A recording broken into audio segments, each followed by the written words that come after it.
something inspiring. Peace and quiet, I'm running from the sirens. They ain't been around, but they know about where I've been. Had to put the time in to let them know what time. Fuck a plug, you don't need it when you plugged in. They know it's us, we don't need no introductions. It's just us, we don't need no one for nothing. But it's always something. Skipping town, cause I really can't be around it. Sometimes the only way to go is right around it. Had some shit to say, I didn't like the way it sounded, so I left it where I found it.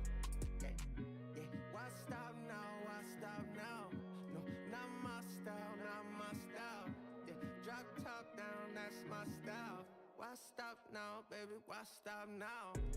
PCX driving, I needed some inspiring. Peace and quiet, I'm running from the sirens. They ain't been around, but they know about where I've been. Had to put the time in to let them know what time it is. Got that in common, we all feel the pressure. Bitch, I'm plugged in, yeah, the vibe is electric. Room full of comments, they all trying to sex me. Feel like Dennis Rodman in 1997.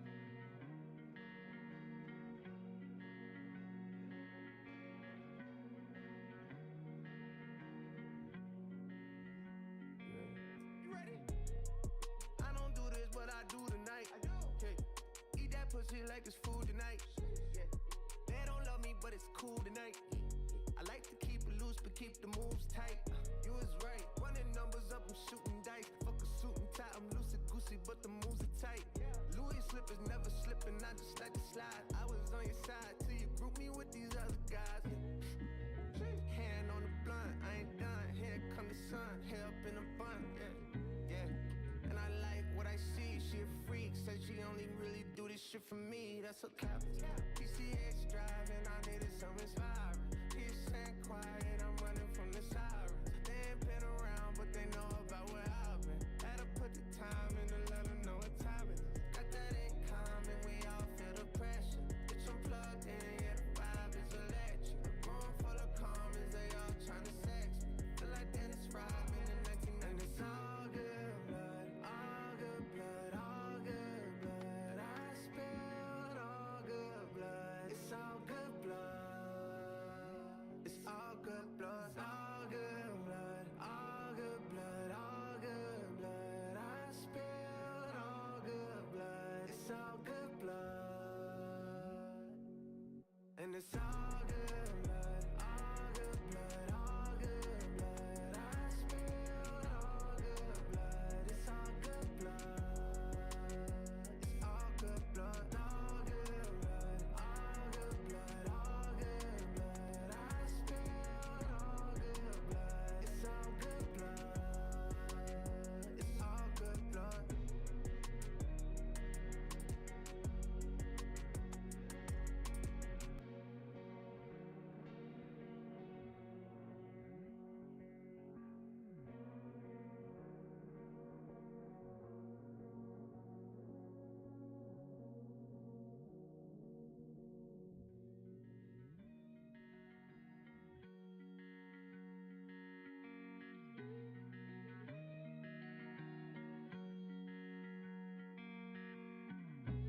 PCX driving, I needed some inspiring. Peace and quiet, I'm running from the sirens. They ain't been around, but they know about where I've been. Had to put the time in to let them know what time. Fuck a plug, you don't need it when you plugged in.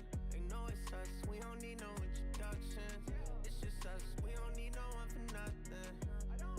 But it's always something. Skipping town, cause I really can't be around it. Sometimes the only way to go is right around it. Had some shit to say, I didn't like the way it sounded, so I left it where I found it. Yeah, yeah. Why stop now? Why stop now? No, not my style, not my style. Yeah, drop top down, that's my style. Why stop now, baby? Why stop now? PCX driving, I needed some inspiring. Peace and quiet, I'm running from the sirens. They ain't been around, but they know about where I've been. Had to put the time in to let them know what time it is. Got that in common, we all feel the pressure. Bitch, I'm plugged in, yeah, the vibe is electric. Room full of comments, they all trying to sex me. Feel like Dennis Rodman in 1997.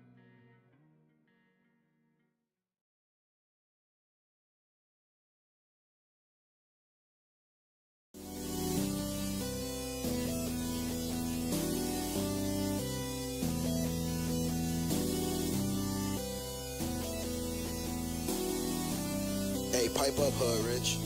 Doing something different, I had to switch it up.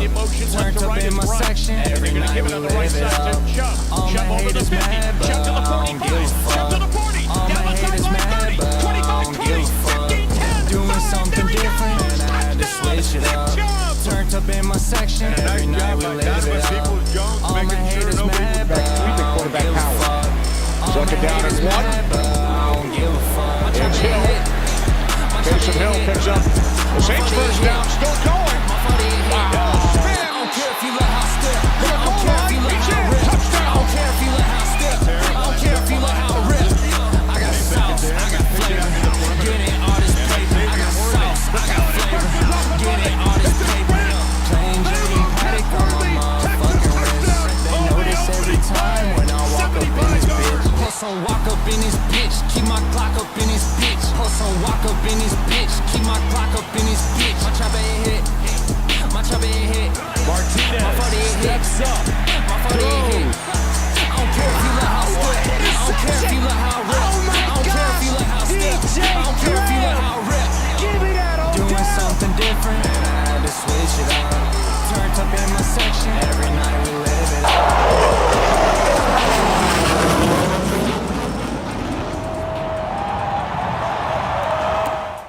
Oh, shit.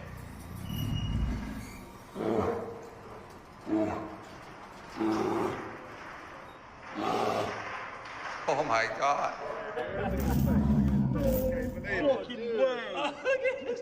Aaron, remain calm.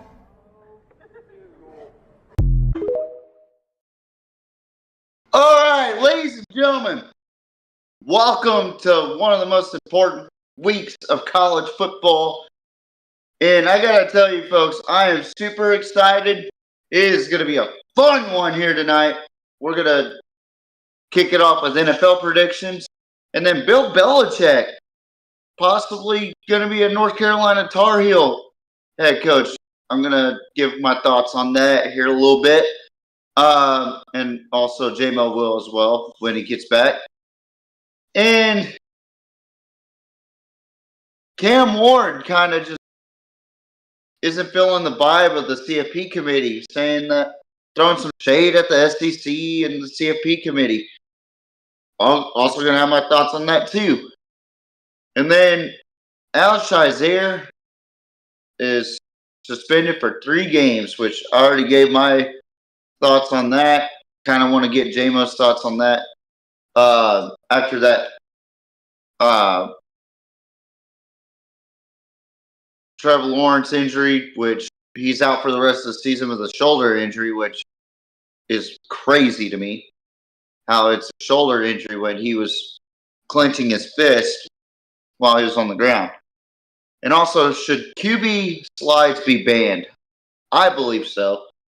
But those are quick 5-minute discussions. What we're really here for is the conference championship week. We got some playoff implications. One of the biggest games highlighted is the ACC championship. We'll take a deep dive on SMU and Clemson. The SEC championship, the rematch between Georgia and Texas. Texas looking to redeem itself. Georgia trying to stake claim that they are still among the top of the SEC. Or will Texas make history as they'll be in their first year in the SEC and looking to win their first SEC championship? And Bevo not allowed in the SEC championship. What are we doing, folks? SEC committee, SEC officials, what are we doing here? If Bevo can't be there, Uga can't be there. I'm telling you what, folks, this is going to be an exciting show for you guys. We started way early for you guys.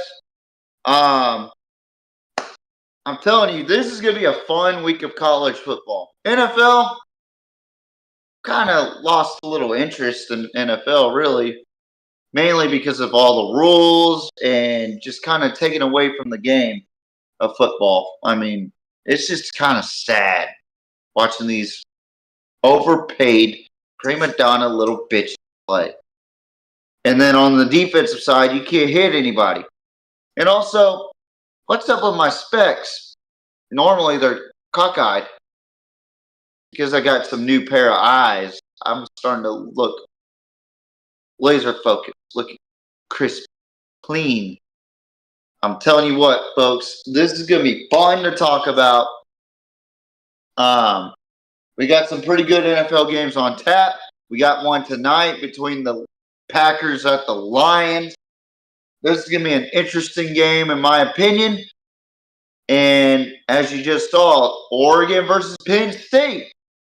Will Oregon win their first Big Ten championship in their first year? Or will Penn State finally get to that point where they can finally beat a worthy opponent in the Big Ten? James Franklin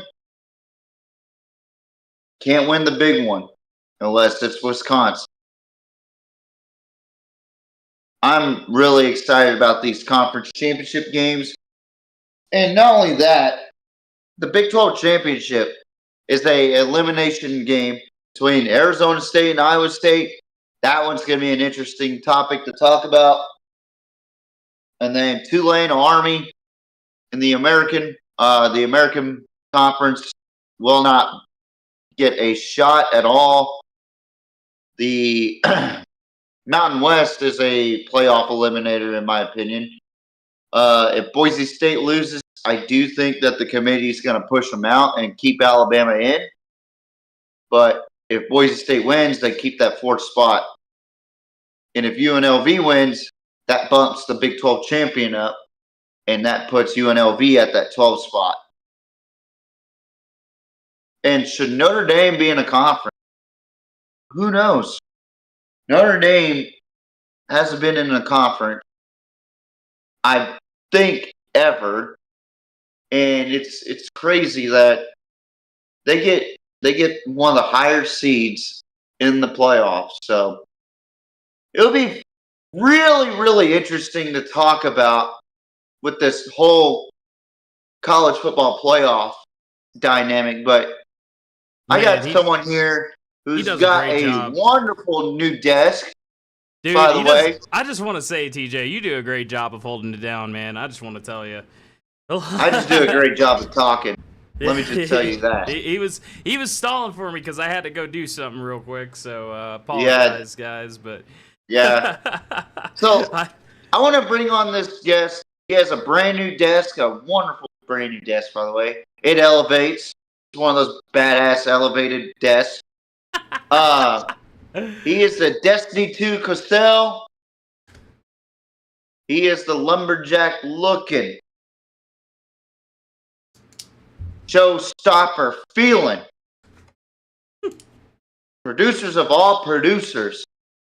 I give you. J-Mo, how you doing, buddy? What's up, y'all? How's it going? Yeah, as you can see, I can move around finally. Oh my gosh, this is so nice. So awesome. You look so happy. Dude, I am, bro. Like, you know, they say that standing desks change your life, you know? Like, I actually feel like I can, you know, like I'm active, like I'm talking to you guys now. It's not so awkward. Oh, dude, wait a minute. Wait just a minute. TJ. What's up? That drink in your hand, brother. Holy shit, I didn't know you drank Zevia. This is my first time. Zevia. 0 calories. Please sponsor us. Dude, for real. I will, bro, okay. If you're from Zevia and you're listening right now, I'll pay you to sponsor. No, I'm kidding. You know, we ain't got that kind of money. Nah, I know, man. But still, that would be awesome. This is my first time drinking it. Dude, this is my first time drinking it. I drank that all through keto. Let me tell you something. I drank that all through keto, man. I'm not doing keto anymore. Obviously, I'm put on a lot of weight. But when I was doing keto, that was my drink of choice. Because I'm going to be honest, like, I drink water, but sometimes you don't want the taste, man. You know? Like, and sometimes you just want a soda, but you want a soda without the guilt. You know what I mean? That's Zevia right there. That's Zevia. Zevia's great for you. Some of them are caffeinated. Dude, it tastes. Not. It's got the equivalent of Dr. Pepper. Yeah, honestly. yeah, dude. That's the thing. This Is they does. imitate the taste really well. If you've never tried the Mountain Dew flavor, the Mountain Dew flavor is actually my favorite. It tastes exactly like Mountain Dew. Like, So I just went to the store today to go grab some steak, some hamburgers, what, cheese, what, yeah. bread, what, beer, what, and then Zevia, what. So I got two flavors: Dr. Pepper flavored or the Dr. Zevia flavored, which is like I don't know. It's like a dark cherry flavor, I guess. I don't know. And then I got the Pepsi flavor. Oh yeah, So, dude. Yeah, the Pepsi flavor rocks, dude. Like, so I am intrigued to taste that one, but I wanted to try. I wanted to try this. This yeah, one. the Dr. Here, Pepper so. one. The Dr. Pepper one is really good. I actually like that one a lot. Yeah, So, I'm gonna start buying more of these. But dude, I actually thought about like getting a whole like rack of cans in my room just because of how much I love them. You know, just like a whole shelf of cans. Like, they're good. They're good, man. They're really good, and they're that good. Like, they're life changing. So yeah, Zevia, definitely. If you're Zevia.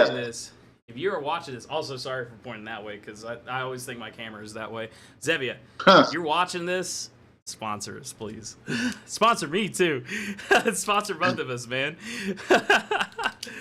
Hell yeah. All right. I got the face for it too. Just You do. Zevia Oh, hell quenches your thirst and makes you happy. All right. Well, See, that's a good. That's a good. It fucking- is. You're I'm doing well, telling you. man. You can sell it. That's for sure. All right, All right, ladies and so, gentlemen, Samo, we got a great show for you today. Yeah. We got, first of all, on the docket, we got some NFL games. And I'm going to be honest with you, man. This NFL season has felt kind of mid. I'm not going to lie to you. Like, are you sure it's mid or watered down? Because I feel like it's watered down more than it's mid. You know, like, I'm going to put it like this, man. Like, it still feels scripted.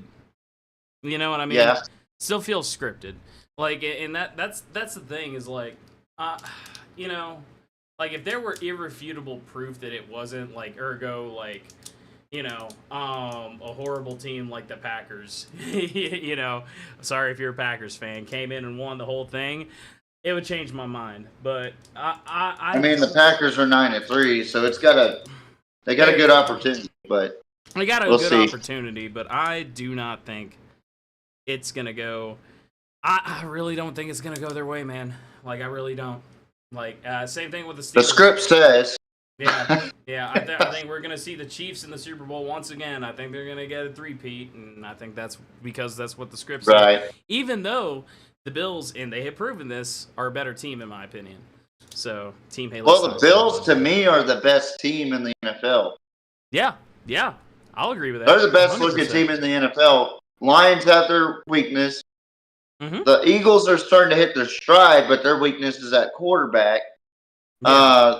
The Ravens, they can't be consistent on offense or defense. The Steelers, They're pretty inconsistent too. they're good. pretty It's just inconsistent, I don't too. think they're strong enough to beat Russ, a Buffalo Bills caliber team. You know what I mean? I'm not gonna lie to you. When I talk about my Pittsburgh Steelers, the reason I hate Russ so much is because he's been here and he's failed before. You know what I mean?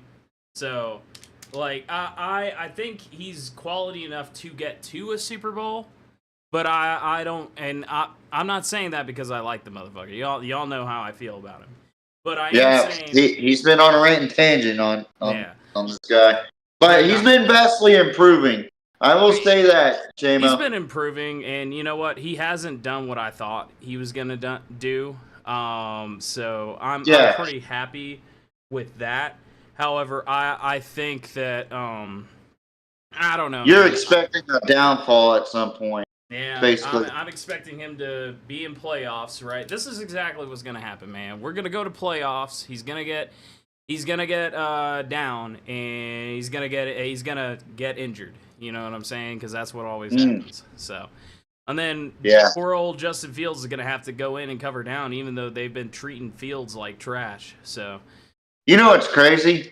We haven't talked about the Cowboys in quite some time, and they've won 2 in a row. I know, man. I know. Like, what the fuck? Yeah. And they're winning with Cooper Rush, by the way. Yeah. Cooper fucking Rush. But what do I know? I mean, before we get into the NFL, speaking of an NFL coach, right? There's a specific coach that we all know and love to hate or hate to love or whatever the case is. If you're a Patriots fan, you think of him as God some way, which is weird. Bill Belichick just got interviewed for a job for North Carolina. Yeah. How in the fuck did they get to interview him, first of all? And does Bill Belichick miss coaching? I think that's a bad hire, in my opinion. Why do you say that? Why do you say that? He's getting too old, and also he's been in the NFL for far too long that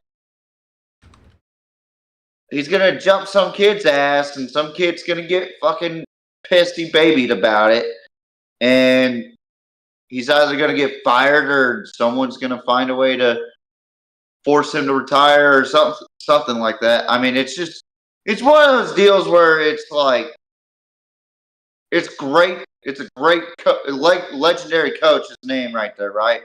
But then again, you look at it and you go, man, I don't think it'll work out.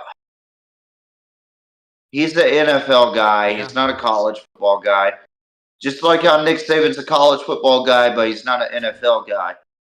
Now, I'm not saying that his coordinating skills are horrible in the NFL. I'm just saying as a head coach, his success rate was not that high. Right. Because of the simple fact that, well, he coached for the Miami Dolphins at one point. Yeah.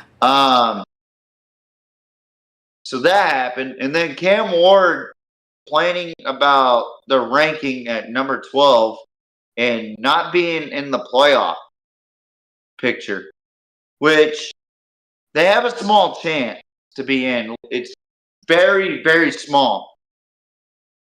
Yeah. But they would have to have some magical miracle to get them in. Yeah. Saying like SMU would have to lose. Boise State would have to lose. Just a lot of things to happen. And this is not set in stone yet, folks. Let me just remind you this. This is where the playoff bracket or the auto bids start to go into question. Like, I'm starting to hate this model of the playoff bracket. And this is the only 12 years or 12 team playoff that we're going to ever have. We're jumping up to 14 next year. Yeah. Which is going to be twice as confusing because people are going to be complaining about how come we didn't get that 14 spot. And why is so there's supposed to be five conference champions. The top 5 best conference champions in all of college football in there. Why is the 5th best conference champion not hosting? You ever notice that? Yeah. They got Arizona State at 12 going to Penn State or something. Yeah. Like, it's the most ridiculous shit I've seen yet. And my apologies, folks, for a hoarse voice because I was intoxicated with Topo Chicos and slamming them like Stone Cold Steve Austin doing a beer bash while watching the Texas A&M game. But, man, there's a lot that goes along with these conference championship games. And I feel like a lot of people don't view them as a very important weekend. But we are, because there's a lot of implications going on. Texas and Georgia, seeding placement. SMU, Clemson. Clemson gets a chance to be in the college football playoff, depending on how SMU loses or if they lose this game. Where are they going to be at? And is Alabama going to be knocked out? Which shouldn't be in the first place, if we're keeping it real. In my honest opinion, I think Ole Miss should have jumped Alabama. Yeah. Because if you go by common head-to-heads, South Carolina, how many points did Ole Miss beat South Carolina? It was by a lot, right? Yep. And then you look at Alabama, South Carolina. South Carolina almost won the game against Alabama, 27-25.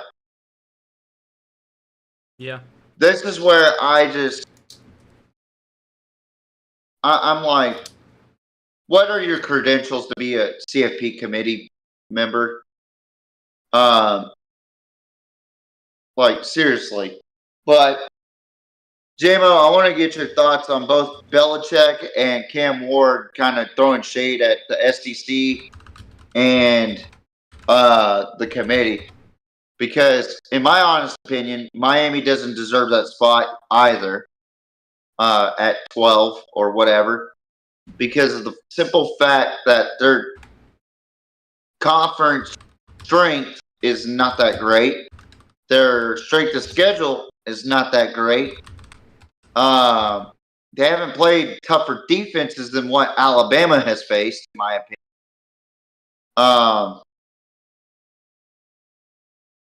I mean, here's the deal. I just don't view Miami as a playoff team, especially losing them both Georgia Tech and Syracuse.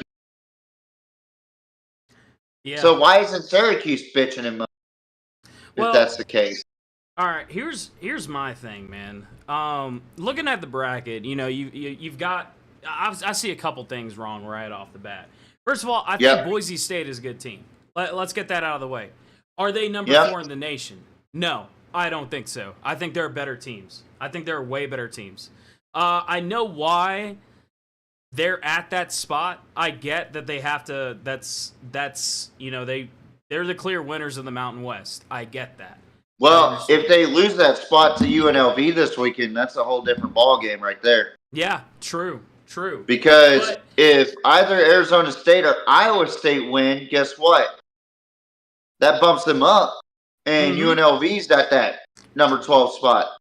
Which, again, why is the conference champion not hosting at that 5th spot? Right. Whereas they're the road team at 12. Yeah. See where my dilemma is right there? Well, okay. The other Arizona State shouldn't be going to Penn State. Penn State should be going to Arizona State. Or, I don't know, Alabama should be going to Arizona State. I'm not going to lie to you, though, TJ. I see, okay, why the hell is Indiana there? Why the hell is Alabama there? Again, Indiana, who have they played, man? Who have they played? Like, I understand they're undefeated. I get it. I get, that they are, like, one of the top teams in the nation. But, like, who have they played? But they lost to a team that lost to Michigan. Exactly, dude. Like, why are we, second thing is, why is Alabama in there? They're way better SEC teams. I would probably agree more, and this is controversial, but this is how far down Alabama's fallen, in my opinion. I would agree more with an Ole Miss bid. That's not because I'm biased. I have no stake with Ole Miss. I like the team this year, but I don't think Ole Miss has a clear-cut case of an argument right there. Like, what the 100%. Fuck do you mean we're not in that spot? 100%. And I hope that the committee can fix this problem that they have right now. Like, I tell you, teams that did earn their spot. Oregon, Texas, Yes. Penn State, SMU belongs SMU. there. Now, here's the deal. If SMU loses to Clemson, where does that put them? Where's that put them? Because I can tell you this. Depending on how they lose the game, which I'm not saying they're going to lose the game, and I'm not saying they're going to win the game. We'll talk about that, but do I think they're going to lose the game? But depending on how they lose that game is going to dictate whether or not they're going to get replaced by Alabama or Ole Miss. Or if they're going to push Alabama out of that playoff spot, which, to be fair, if SMU wins, then Alabama's locked. I'll tell you who's locked right now. Unfortunately, it's Ohio State, Tennessee, Texas, Georgia. Even if they lose, that's another one. And I'm sorry for all the Georgia fans out there. You've seen how Carson Beck plays. You've seen how he plays. Can we all unanimously agree that Georgia really deserves to be at least lower, if not completely off this bracket? Because the way they have played, they haven't utilized their run game, right? I see 4 or 5 teams that have one very big standout one in Boise State that have utilized their run game to a point where I feel like most teams, they don't even have to pass the ball. They could just run on you and get, win the game, pretty much. And here's another thing. Georgia does not have that because they have not played Etienne at all. They haven't played. I understand, he's been privy to injury, but they tried to put the ball in Carson Beck's hands, and Carson Beck is just not that guy. We need to talk about that. Why are we still sitting here thinking that Carson Beck is a clutch player when he is not? He is not. When I made that comparison to Ohio State's quarterback, so relevant that I forget his name. Will Howard. Thank you. Kyle McCord should have been the starting quarterback, by the way. When I made that comparison, Kyle McCord got screwed over.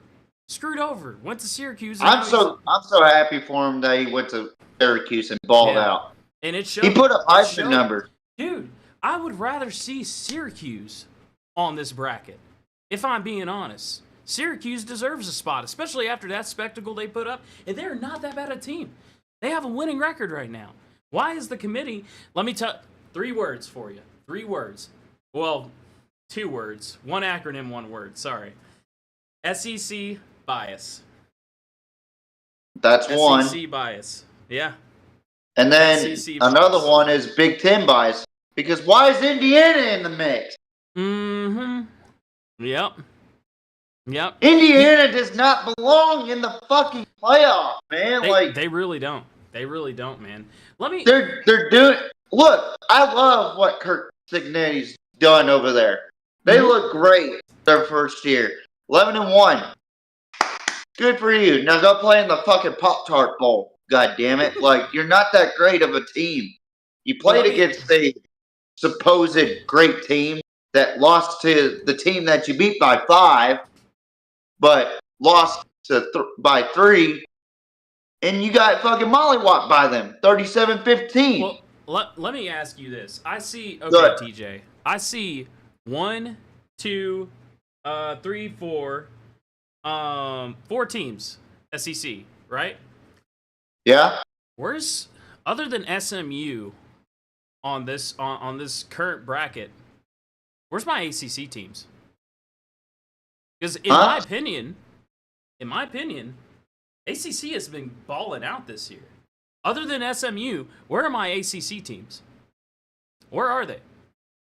Where? I think that's what Miami's planning about too. Well, it should. They're saying they deserve that spot, but here's Miami, the problem. Honestly, yeah, you're wishy-washy, Miami. But I'll tell you a couple teams that do deserve it. You ready for this? Louisville, Syracuse. Syracuse, yes.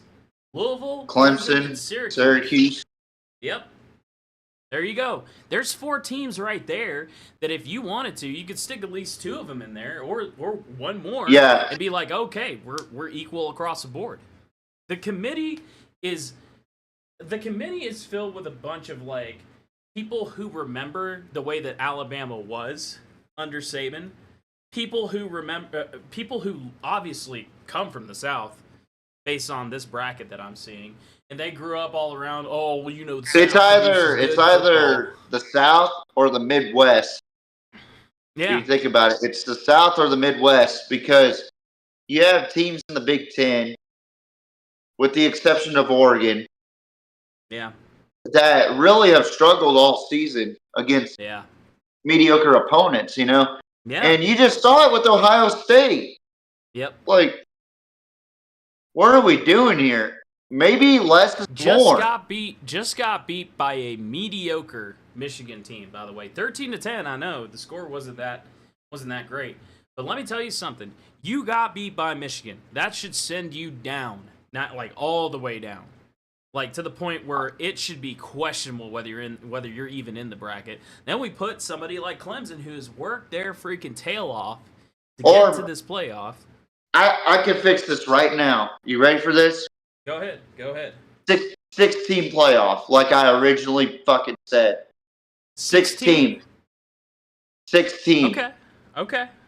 You get the top 4, which is going to be your conference champions, or the Power 4 conference champions. We don't give a shit about the little guys. Mm-hmm. Put the top 6 in there. Fuck. God. That fucking bubble. Instead of conference championships, let's erase the conference championships. Yeah, I agree. Let's put the top 4 fucking teams in. Yeah. And then put the 2 outside of the bubble, which is number 5 and number 6 in the country, that deserve that spot. Let's go off of strength of schedule, strength of conference, and strength of record. Mm-hmm. That is it. I got an even better idea. You ready for this? I don't understand why they haven't done this yet. What they do in NCAA, I understand there are a lot of teams. They start out with like I think 64, and then they go to 32. Yeah. Sweet 16, dude. That's even better. Dude, do a Sweet 16. Honestly.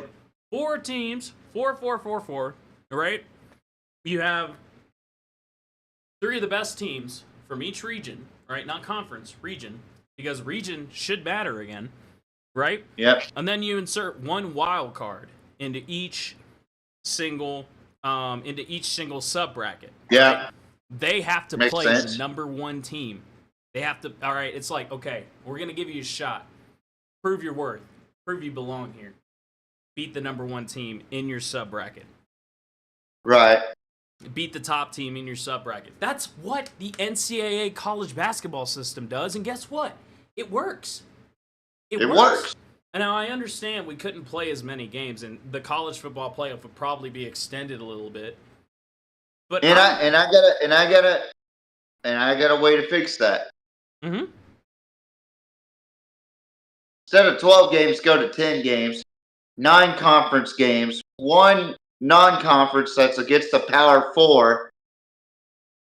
And I'll be honest, if you want to be in a Power 4 conference, or in Pac-12's case, they're struggling right now getting members in, because now Boise State's going to be in the Pac-12. In this case, Power 5, right? Yep. Why not put 20 teams in each conference? Yeah. Turn them into super conferences already. Mm-hmm. And y'all battle it out for the in-season championship. And it'll be based off of a point system. Like I said, yeah, I agree with that. And it'll be strength of record, strength of conference, and strength of record. Well, I think I said that already. TJ, to kind of finalize my points, and I'll let you finalize your points as well. Go ahead. Because we're already at 40 minutes. I don't know if you know that, but No. time is We're flying. cooking. So NFL's gonna be quick anyway. So yeah, who gives a fuck about them? Who gives a fuck about the NFL? Fuck the NFL. No fun league. So I think that notice this, man. Notice this. We'll talk about this for like a couple more minutes. Notice this. Why the hell does a conference like Atlantic Coast Conference have a team like SMU, who is in the middle of Texas, in it? Dallas, to be precise. Where is can you show me on a map where the coast is in Dallas? Can you show me where the ocean is in Dallas, Texas? Why are they playing for the Atlantic Coast Conference? Region doesn't fucking matter anymore. Nope. It I mean, doesn't look at the matter. Big 12. You could say the same thing about the Big 12. Dude. UCF. Fucking Pac-12. West Virginia. Dude. Pac-12, more like Pac-2. Dude, these regions... That's be Pac-8 soon. Bro. That's be Pac-8. About to get Texas State. I hope so, because Texas State is a good ball team. Anyways, I really think that we need to divide the country into 4 subdivisions. Southeastern, Northeastern, Northwestern, Southwestern. That's it. 4 conferences. That is it. You have 20 teams divided, right? They won't bring back the Southwestern Conference though. That's the problem. I know. But it should happen. Bullshit. It should happen. Because then you have big time teams competing against each other, and you can do that big bracket that I was talking about, the Sweet 16 bracket, where 4 teams play in each sub bracket, leading to 2, leading to 1 from each sub bracket, eventually leading to what? A championship. 8 games. Oh, and also, there you go. And also, you're not breaking traditions. You're not breaking rivalry. Mm-hmm. Who the fuck wants to stay up and watch fucking Oregon versus Rutgers? Honestly. Who wants to stay up and watch fucking Miami versus Cal? Yeah, precisely. Nobody wants to watch that shit. Exactly my point. So, we need to just get rid of the NCAA. The fucking Power 4 schools the Power 4 administrators need to get together. The commissioners, Brett Yormark, all these other guys, need to get together and come up with a game plan to separate themselves from the NCAA. And then invite as many group of 5s as they can to fill up 20-team conferences. And if you want to, you can have division. I prefer no division. I think you got to fight to survive, in my opinion. Because, and honestly, you could do 12 games. You just got to be able to. I think 16 might be a little too much. 12 is probably perfect. There's a reason I say that. No, I get your reason. I just think that because it works. If the college basketball system did not work like it did, like let's say it was just a horrible system, people were asking, "Yo, can you make this a 12? Can you make this a 12-team thing?" I'd be like, you know what? The college football playoff is not that bad, and it's every. So here's my question. And this does pertain to college football. Yeah. You look at the FCS level, you look at the Division III level, JUCO level, NAIA, all these different organizations in college football, right? Yep. How many teams in the playoff do they have? 24, right? Yeah. Why in the fuck isn't Division I football doing that? Why aren't we, as Division I, FBS level, why aren't we trying to be like everybody else here? Yeah. Because We're special. We gotta make these playoffs special. To be honest, dude, I'd much rather play in the fucking BCS fucking seasons because the bowl games actually mattered. The fucking conference championships actually mattered. Everything mattered back then in the BCS. Yeah. The 14 playoff really opened up Pandora's box to a lot of things that we're accustomed to today. And like I said, and we'll go ahead and close this out. Like I said, yes, I think, when they went for the college football playoff, right?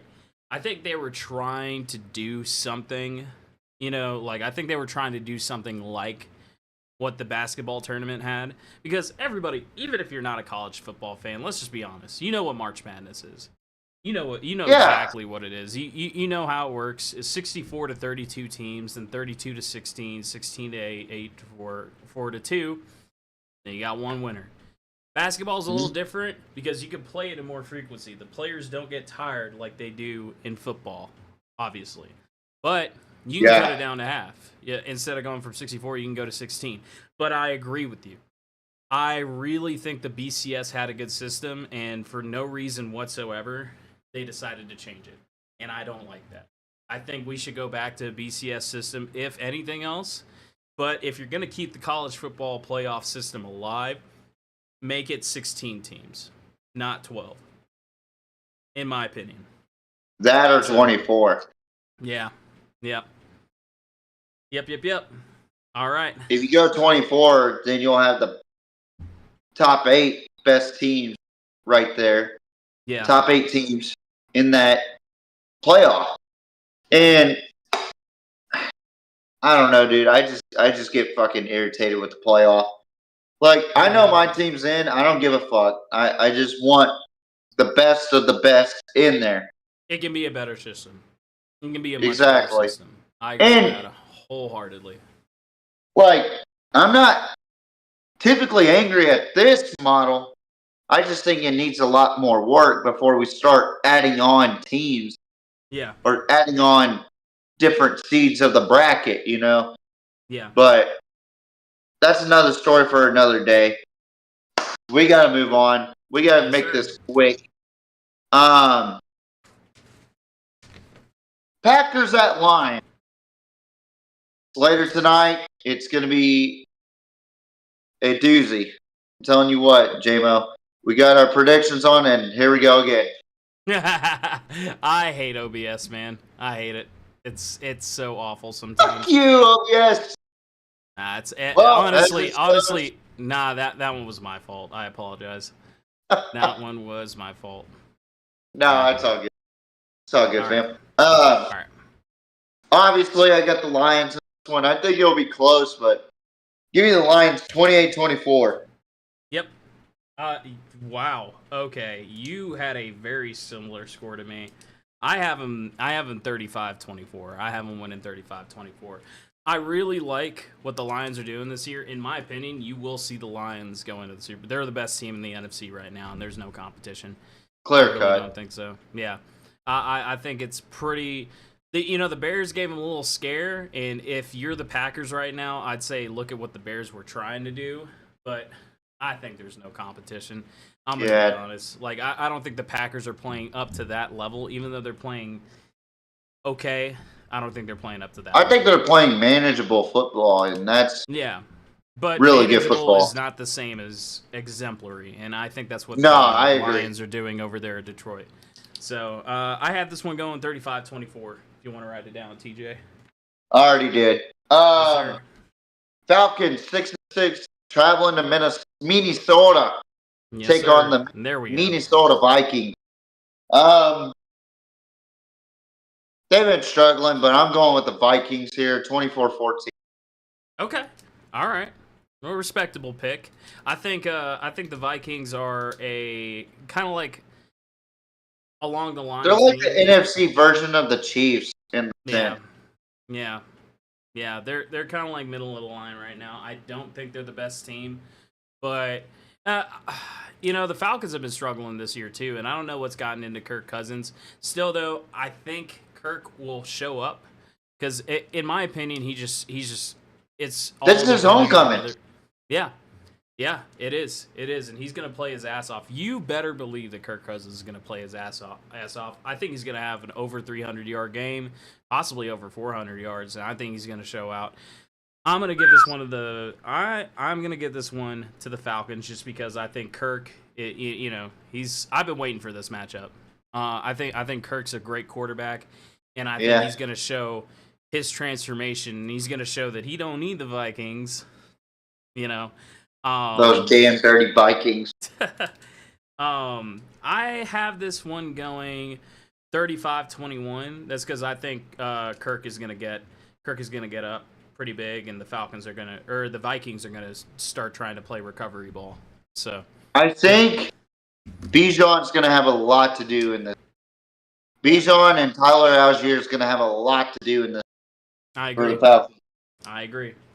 All right. Seattle traveling to Arizona to take on the Cardinals. Let's face it, this division's weak. It is pathetic. But the Seahawks are on top of the standings, I believe. Yep. But I got my Grandpa Jim's favorite team, 27-14, Seattle. All right. You know what? I'm going to agree with you on that one. And I've got a really close score to you, 28-21 Seahawks.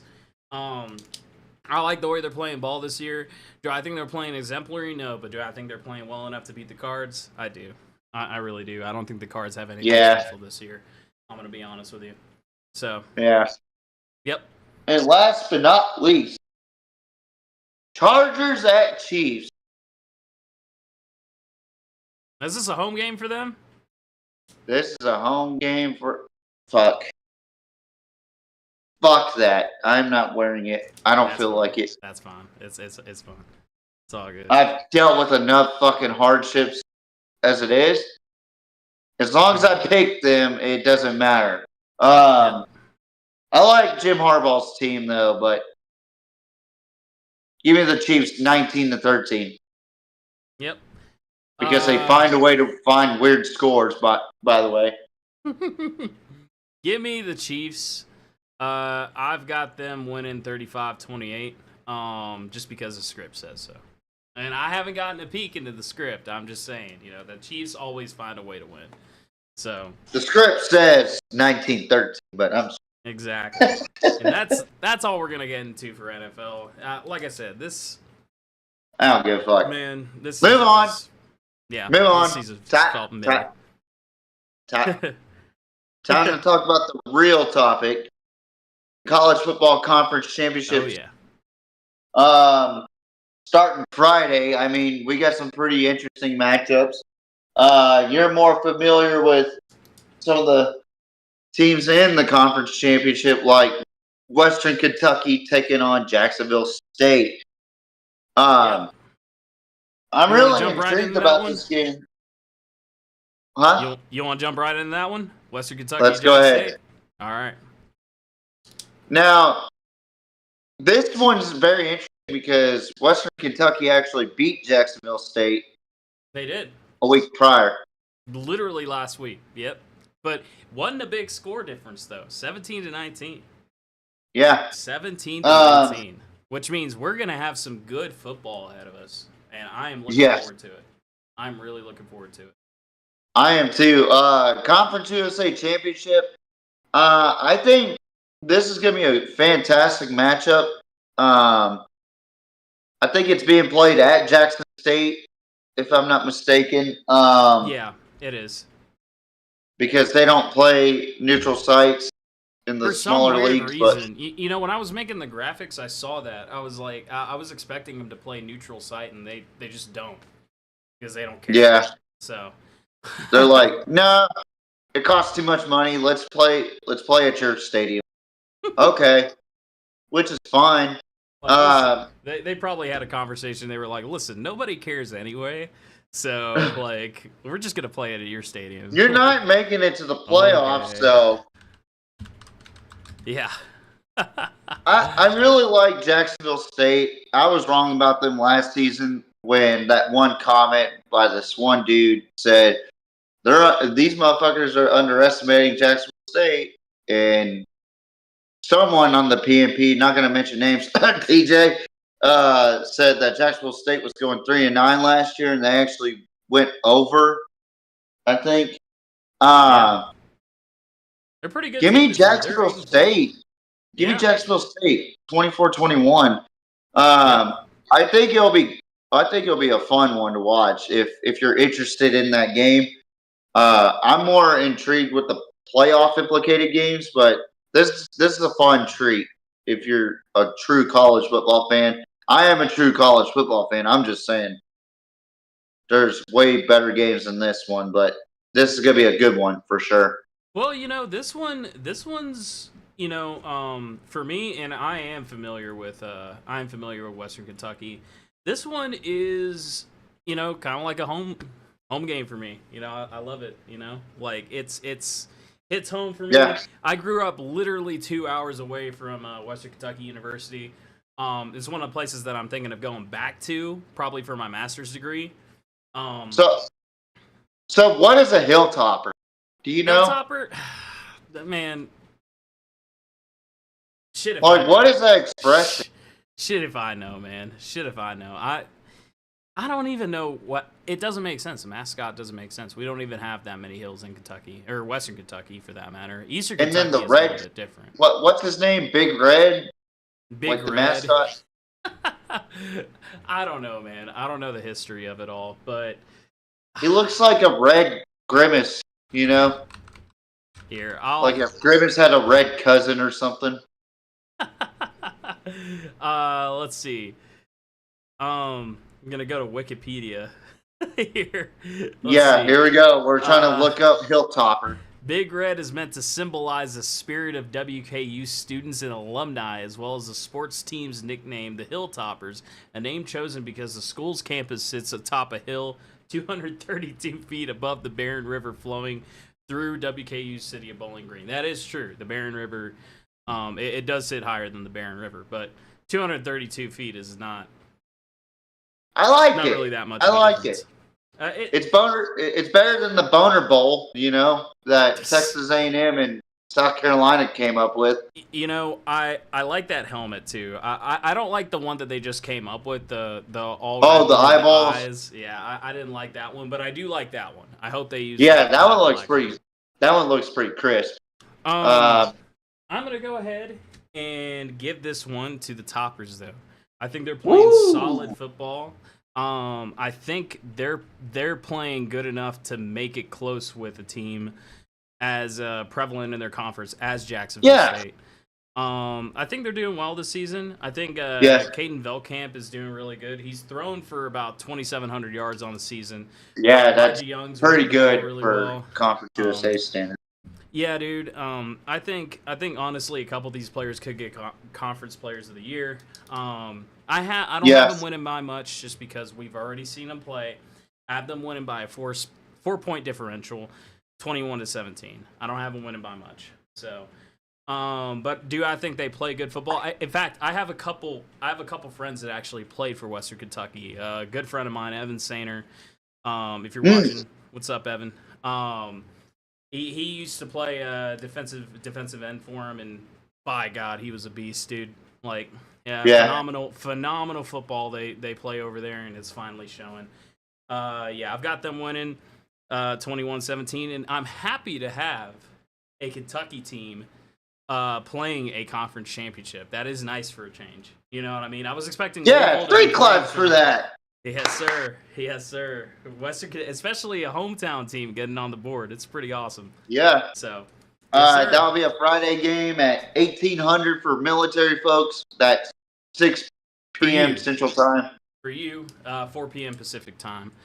It'll be an exciting game to watch. Like we said, last game went 19-17. So if you want to watch some good football, Conference USA Championship is going to be one to watch. I'm really excited. Gamecocks versus Hilltoppers. Yes, sir. The Hilltop Cock Bowl.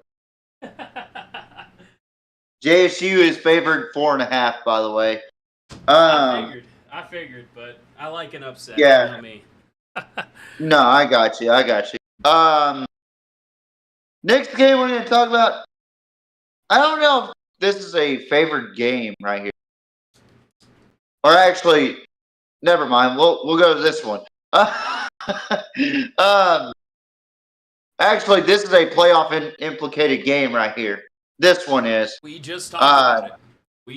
UNLV taking on Boise State. Boise State 11-1. UNLV 10-2. UNLV lost to Boise State earlier in the season. Boise State only lost to Oregon. But both teams are above 10 wins. Boise State's favored by 4. They're playing tomorrow at 7 o'clock my time, 5 your time, James. Yes, sir. They are playing in Boise. Yep. So that typically is a home game for the conference championship games. Yes, And they got. I'm gonna say this right now. Ashton Genty is like closing in on Barry Sanders' rushing record. Yeah. He's like above 368 yards right now. I think he gets closer in this game. I think he gets about 175 in this game. UNLV had a little bit of trouble against Boise State in the run, and Madison is a underrated QB in this matchup. Give me Boise State to win 24-13. I think Boise 24-13. Nice. stretches it out at the end of the game. It'll be 17-13 in the fourth quarter, and I think they get an Ashton Genty fucking 70-yard run in this matchup. Okay. What was your score again? 24-13. 24-13. All right. Sweet. I actually have Boise winning as well. I think Boise State will take this one, but I have a lower score margin because UNLV has been doing phenomenally this year. I think Boise State will win at 28-24. I think Ashton Genty is just too good a freaking running back to pass up, man. He's, like you said, he's breaking records. His average is 7.3 with 2,300 yards on the season, which is incredible by any running back standards. I haven't seen a running back on my stat sheet that's running for greater than that. Like, at the beginning of the year, we thought it was going to be Etienne, but obviously not. So, you know, his yards after contact has more than the second place running back. Yeah. His yards after contact. Well, what is the number one rule of college football? Play physical. Play physical. And he does that. He absolutely does that. I also think they have a great quarterback in Maddox Manson. Honestly, I don't think we talk about him enough. He's 21 touchdowns, 3 interceptions on the year. He's got almost reaching 2,600 yards. He will get to 2,600 yards, I believe, in this game. Definitely. And I think that backfield combo is just too good to pass up. I think they're playing phenomenal ball over Boise State. Do I think UNLV is playing great ball? Yes, hence the 24 score. But I don't think they can match up to Boise State. I'm going to be honest with you. Nah, I think Boise State's on a different level as far as that. But the Duck did say who his Heisman contender is. The Duck from Oregon, the mascot. Yes, sir. He was on Pat McAfee's show earlier today. What did he say? Ashton Genty? He pointed at Chuck Pagano's hoodie, which said Boise State. He pointed at it and did this. And Pat McAfee, you know, he's going to be all over Travis Hunter. I love Pat McAfee, but he's too much of a popularity contest. Man, he's glazing Travis Hunter like he was the damn last here's in what the the box. Duck had to say. Yep. Here's what the Duck had to say. Tell me if you haven't heard this from me. Snaps aren't a stat, though. Who else said that? Damn, man. Shout out to the Duck from Oregon. Now I'm glad that I made a decision earlier that I don't know. We'll talk more about that later, but yes, sir. No, I think Ashton Genty's going to have his Heisman moment in this game. I agree. If he hasn't, it was against Oregon. Ironically, I feel like it's only natural we see Boise in the playoff at this point rather than UNLV. Yes. I don't think that UNLV, especially with the controversy from their quarterback earlier this year, I don't think Matthew that UNLV Sluka. deserves a spot. Yeah, Matthew Sluka. I don't think UNLV is just playing that caliber, the same caliber of ball that Boise State is. Let's just be honest. The Mountain West is kind of mid. I'm gonna be real with you, dude. Like Midwest Conference. Yeah. Dude, I really fucking think that when you got teams like, sorry, UNR in your conference, UNR. come on, man. Like, come on. San Jose State. San Jose State, yep. Even Fresno though they had State's a been decent good. year. Fresno State's Even been though good. they had a decent year. Mid. Yeah, yep. I agree. Even though, I'll tell you what, Oregon State lost to those fucking teams. So did Washington State. Yeah, that's true. So, is the Pac-12 mid now? Yes. Yeah, 100%. And that's not even a competition. 100%. No. But yeah, I think Ashton Genty's going to win the Heisman. No question. I agree. By the Second way, place. so y'all know, technically, UNLV is the only Nevada team to get a conference win.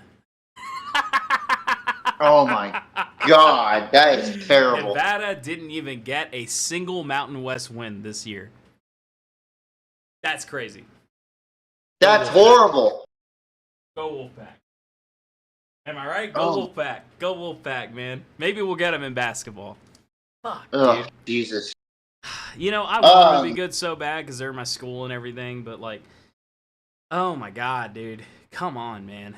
Like, They're bad. They're stinky poo-poo bad. anyways, before I get charged with defamation, we got to move on.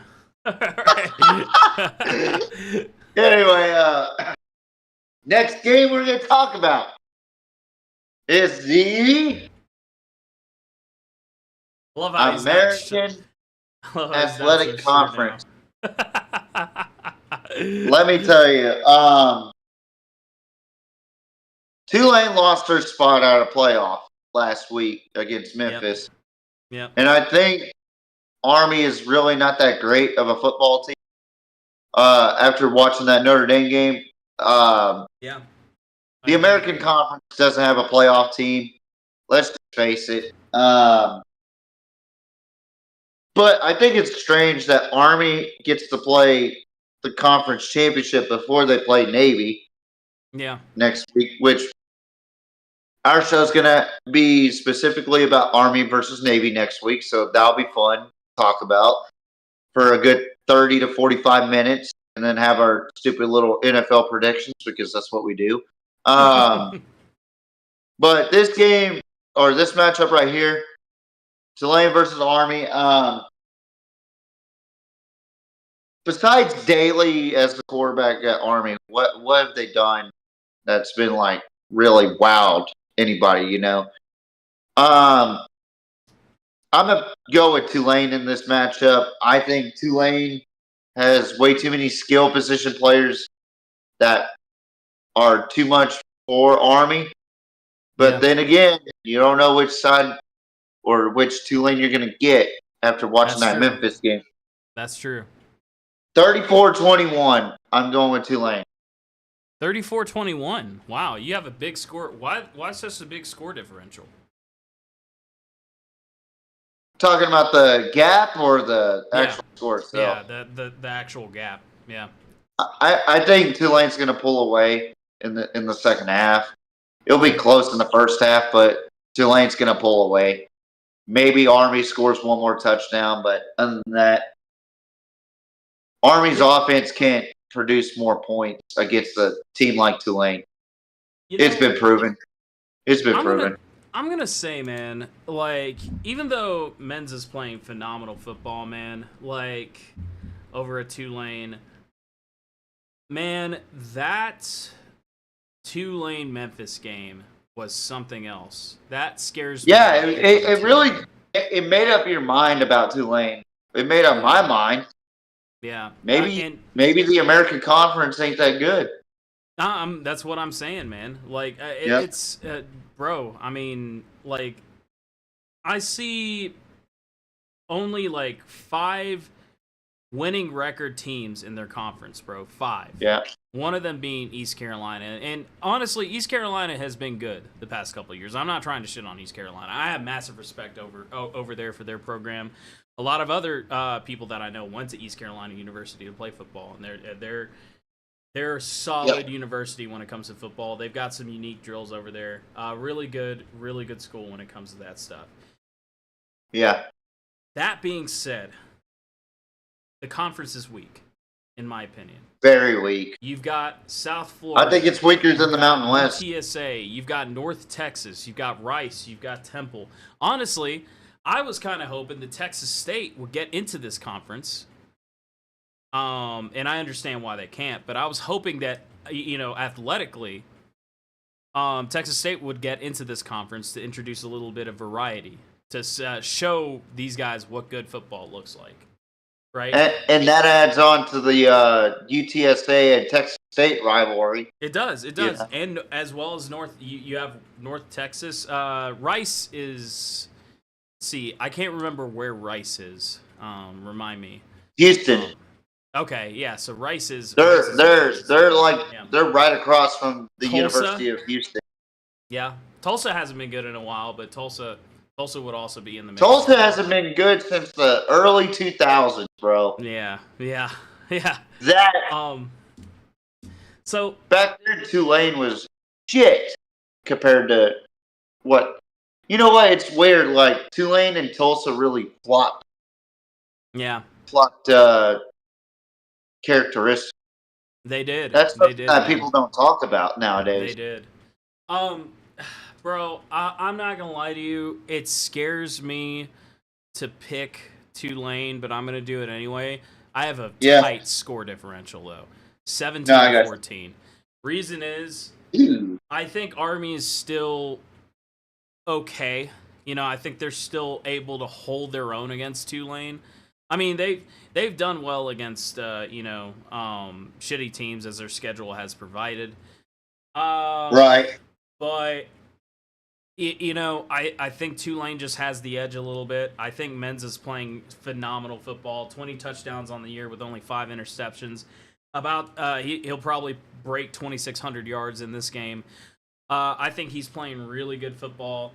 I think their backfield is really good. Let's talk about Hughes, too. Hughes is doing really good with 1,300 yards rushing on the season with 15 touchdowns. Phenomenal player, man. Physical football. I've watched him. I like the way he plays. I think that Army gets out-physicaled this game.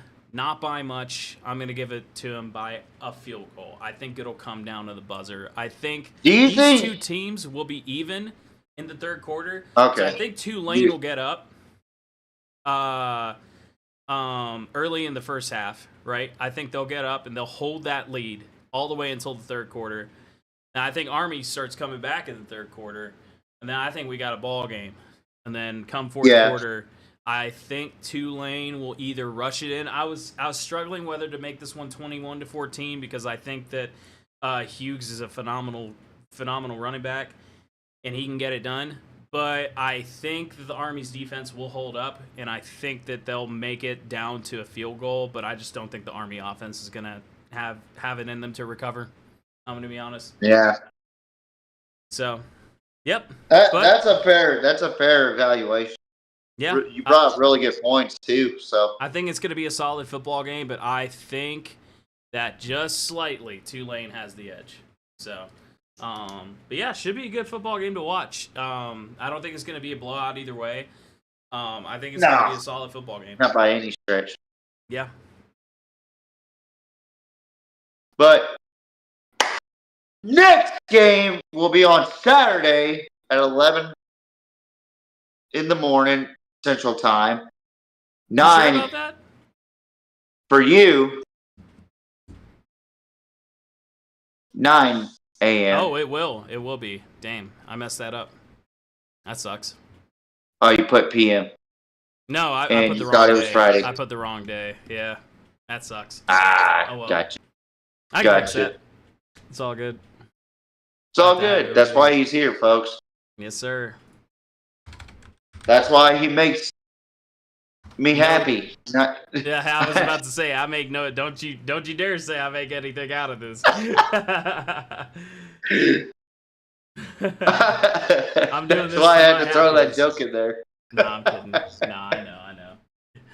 But honestly, physicality-wise, these two match up really well. I think Iowa State's the more finesse team out of these two teams. But realistically, I think Arizona State is a much tougher team to play offense against. And this is going to surprise a lot of people when I say this. I think Cam Scatabo is going to have an Ashton Jeanty type of game against Iowa State. That doesn't surprise me at all. That does not surprise me at all. Iowa State has a really good defense as far as Big 12 standard, but they haven't played against Cam Scatabo. That's very true. Give me Arizona State to win this game, 42-27. 42. That's where the surprise is going to be. That is a big score differential. Why such the big score differential, man? Like you're starting to get like me a little bit, and I'm not gonna say I don't like it because I do. Well, you got to think about toughness in the Big 12. Who's the toughest team in the Big 12? Let me ask you that. Yeah. One of them's in the conference championship. You're right. Arizona State. You're right. They have an awesome freshman quarterback in Sam Levitt. I love watching Sam Levitt play as a freshman. And the way he played against Texas State really opened my eyes. Like, the kid's got a lot of spunk and heart. You and I both watched that. Not in the same room or whatever, but he played with a lot of fucking heart and learned a lot in that game, and I think he's vastly improved. ESPN could say that 55% is going to go towards Iowa State, but I think Arizona State's got this game in the bag. I don't think Iowa State can match up well against Iowa State or Arizona State well. Arizona State's a much seasoned team. Cam Scatabo's on his last season of eligibility because that's a fucking thing that we got to talk about now.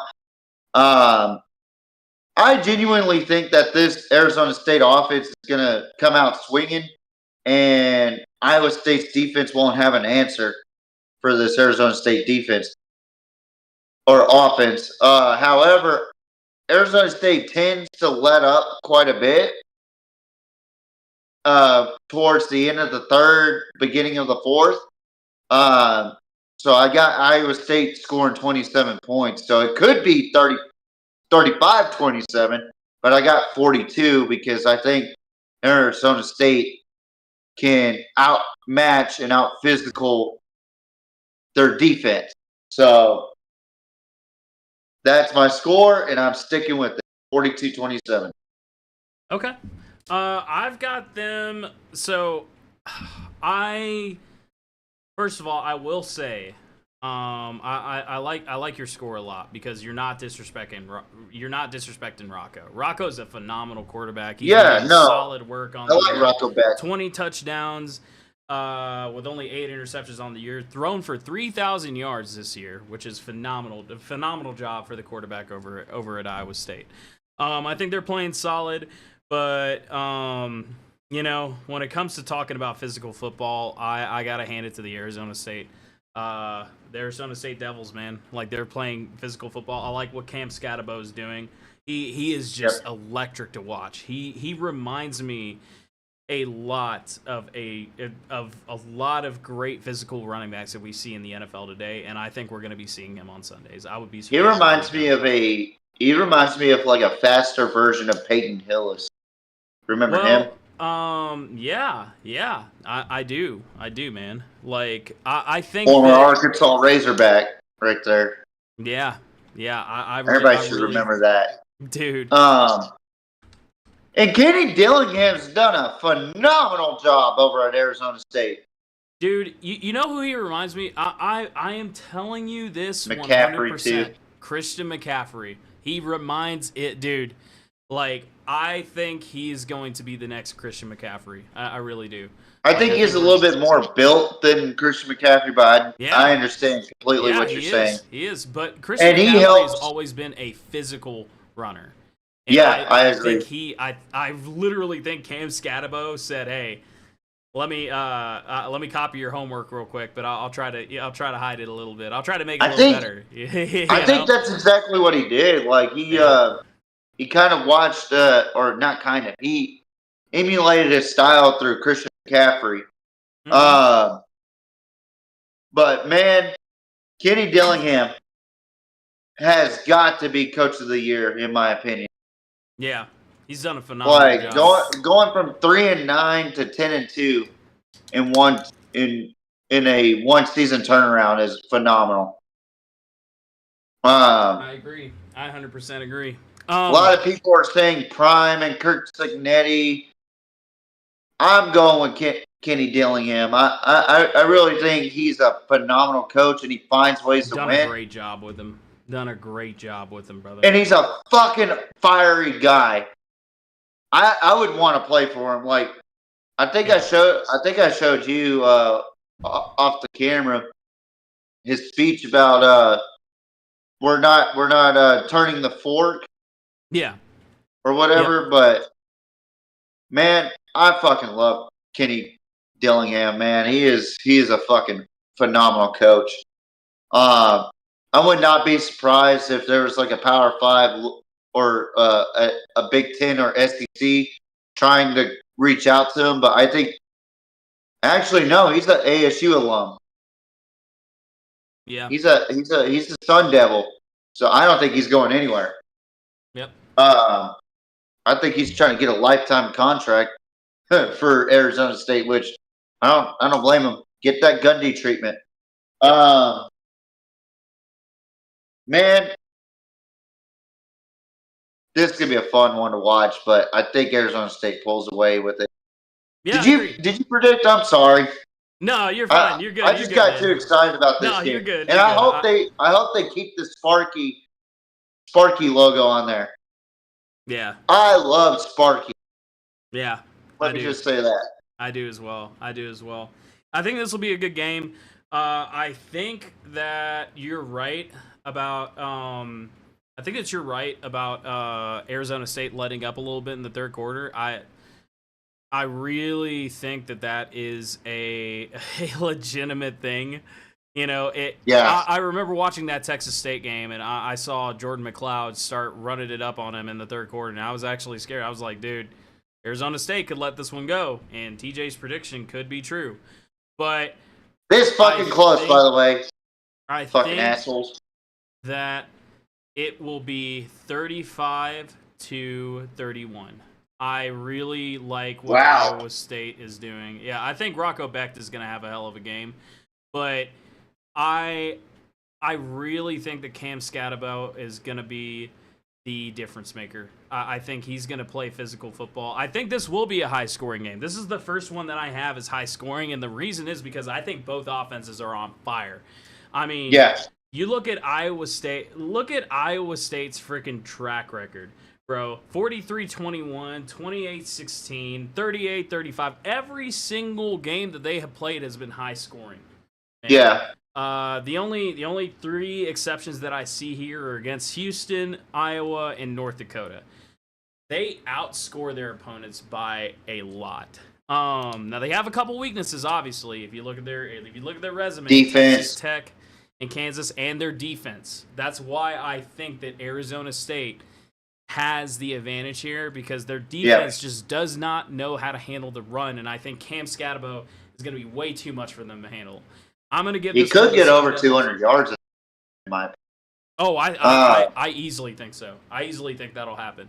Like I said, I think this will be a high-scoring game. I tell you one team that Arizona State should be glad that they're not in. You're probably going to hate me for saying that. Colorado. No, yeah.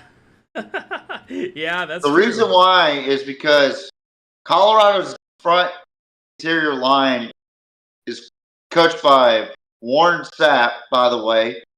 Yep. Super Bowl MVP or Super Bowl legend. for the Buccaneers. Back when football was football for NFL. Anyway, I really like their defensive line. Their linebacking core is underrated. They've vastly improved on the defensive side. And their offense is explosive. Yep.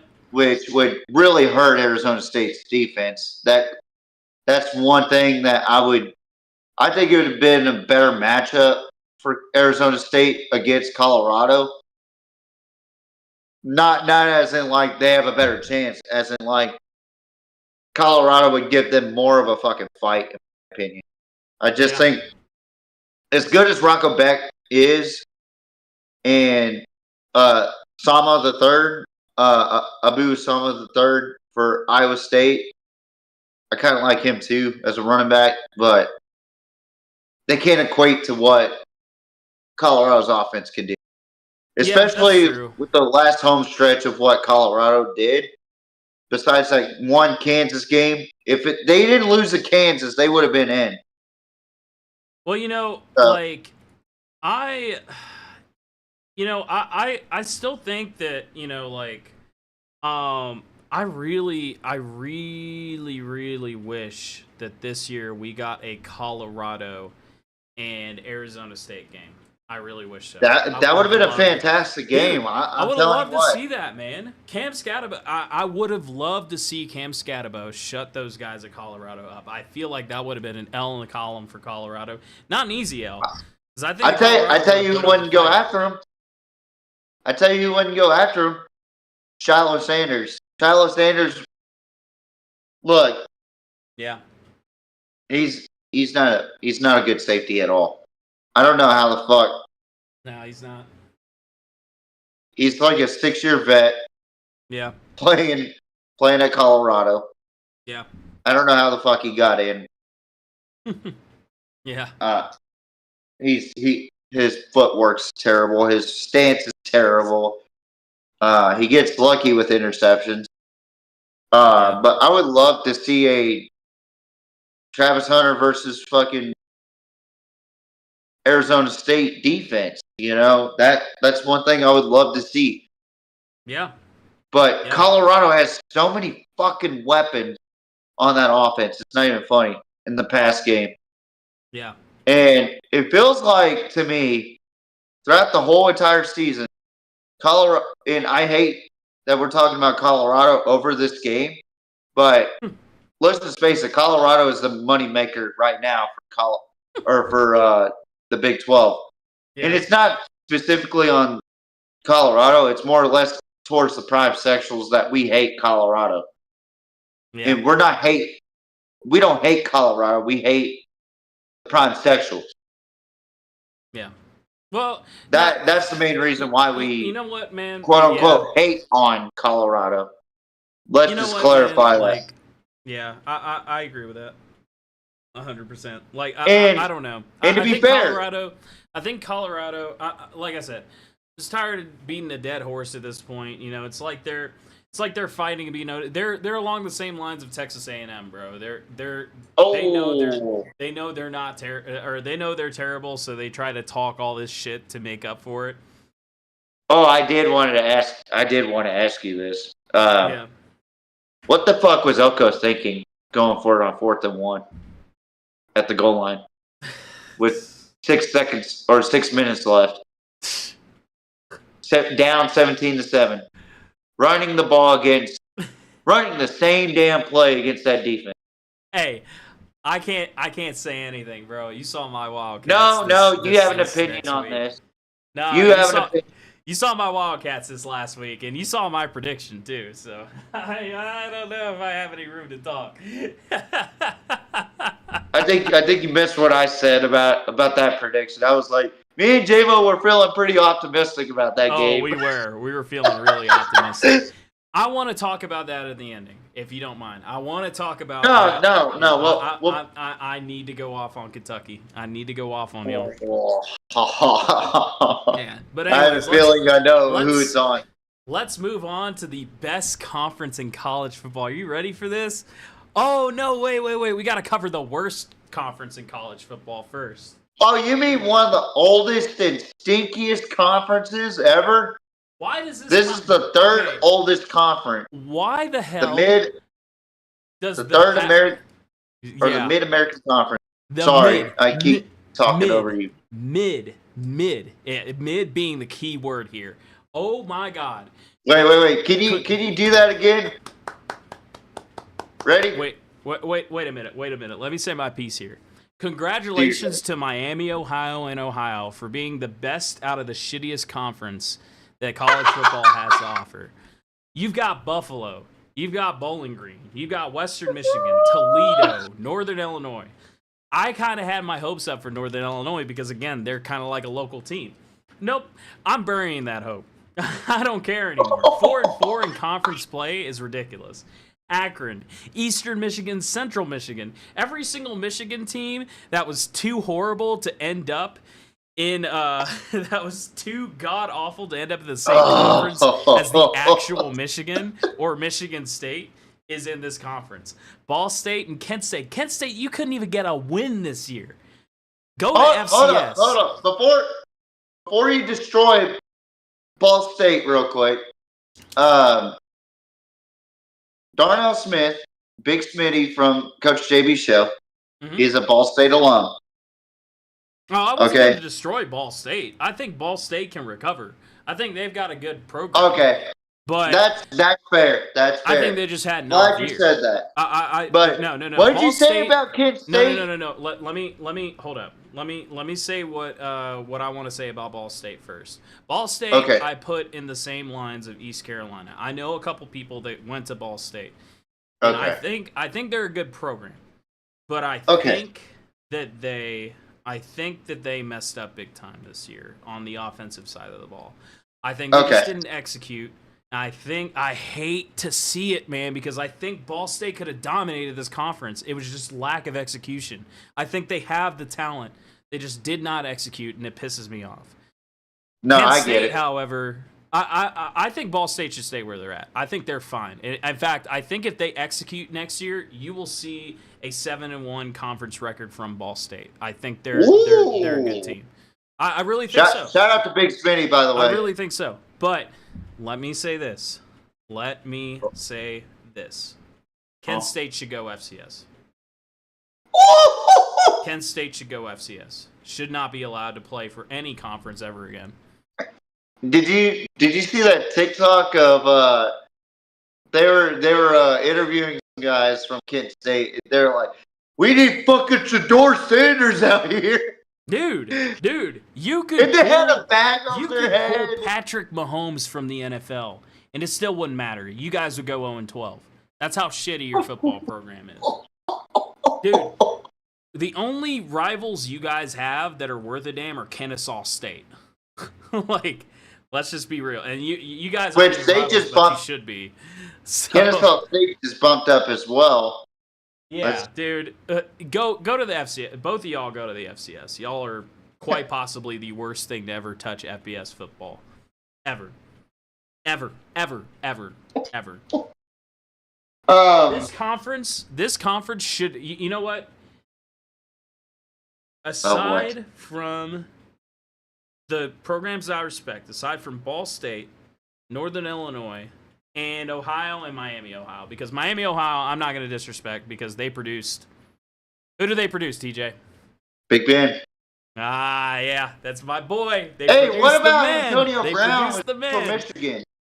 Huh?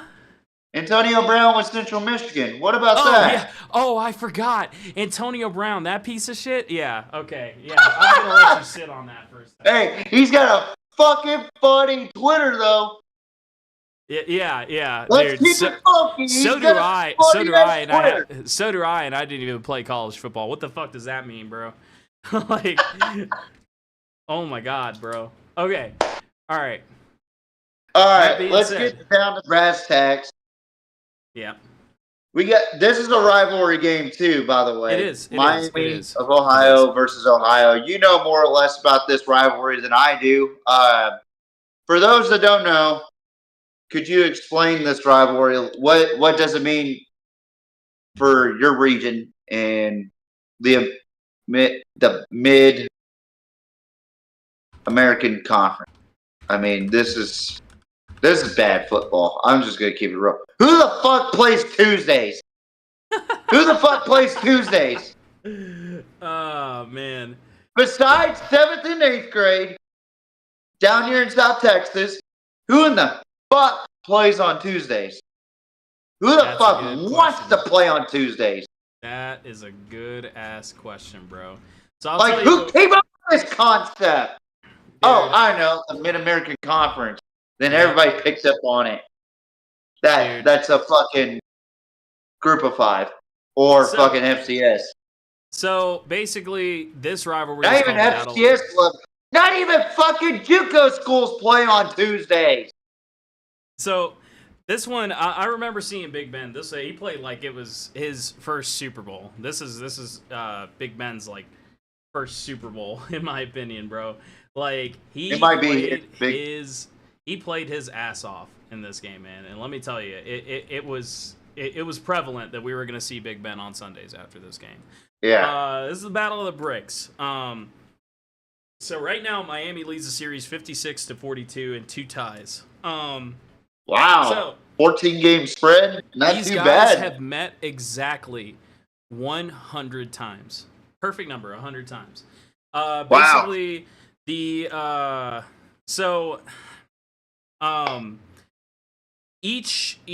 team will receive a mug with the information about the game for each win or whatever. If Miami wins, they receive the mug, and that mug has all the game information from games previous.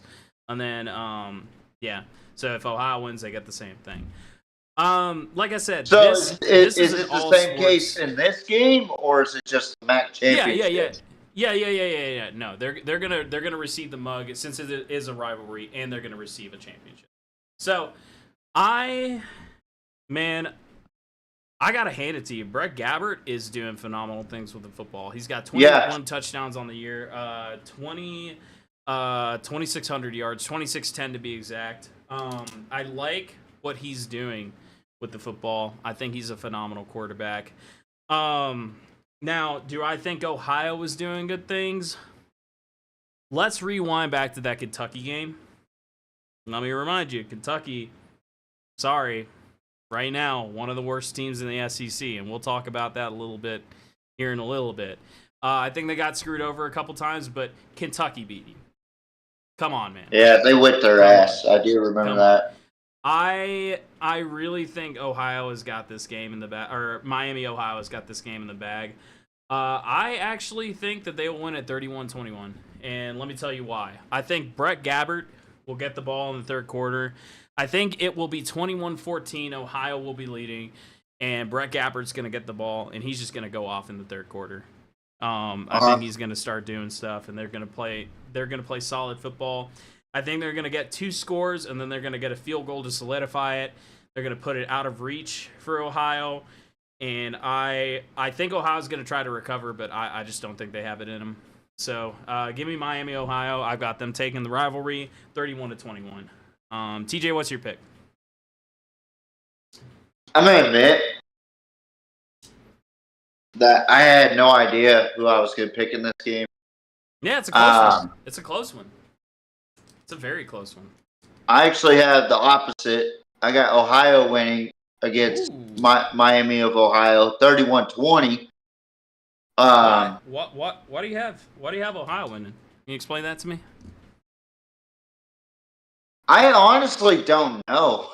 To be honest, I think it has to do with the. Right now, I'm just guessing at this point with these two teams.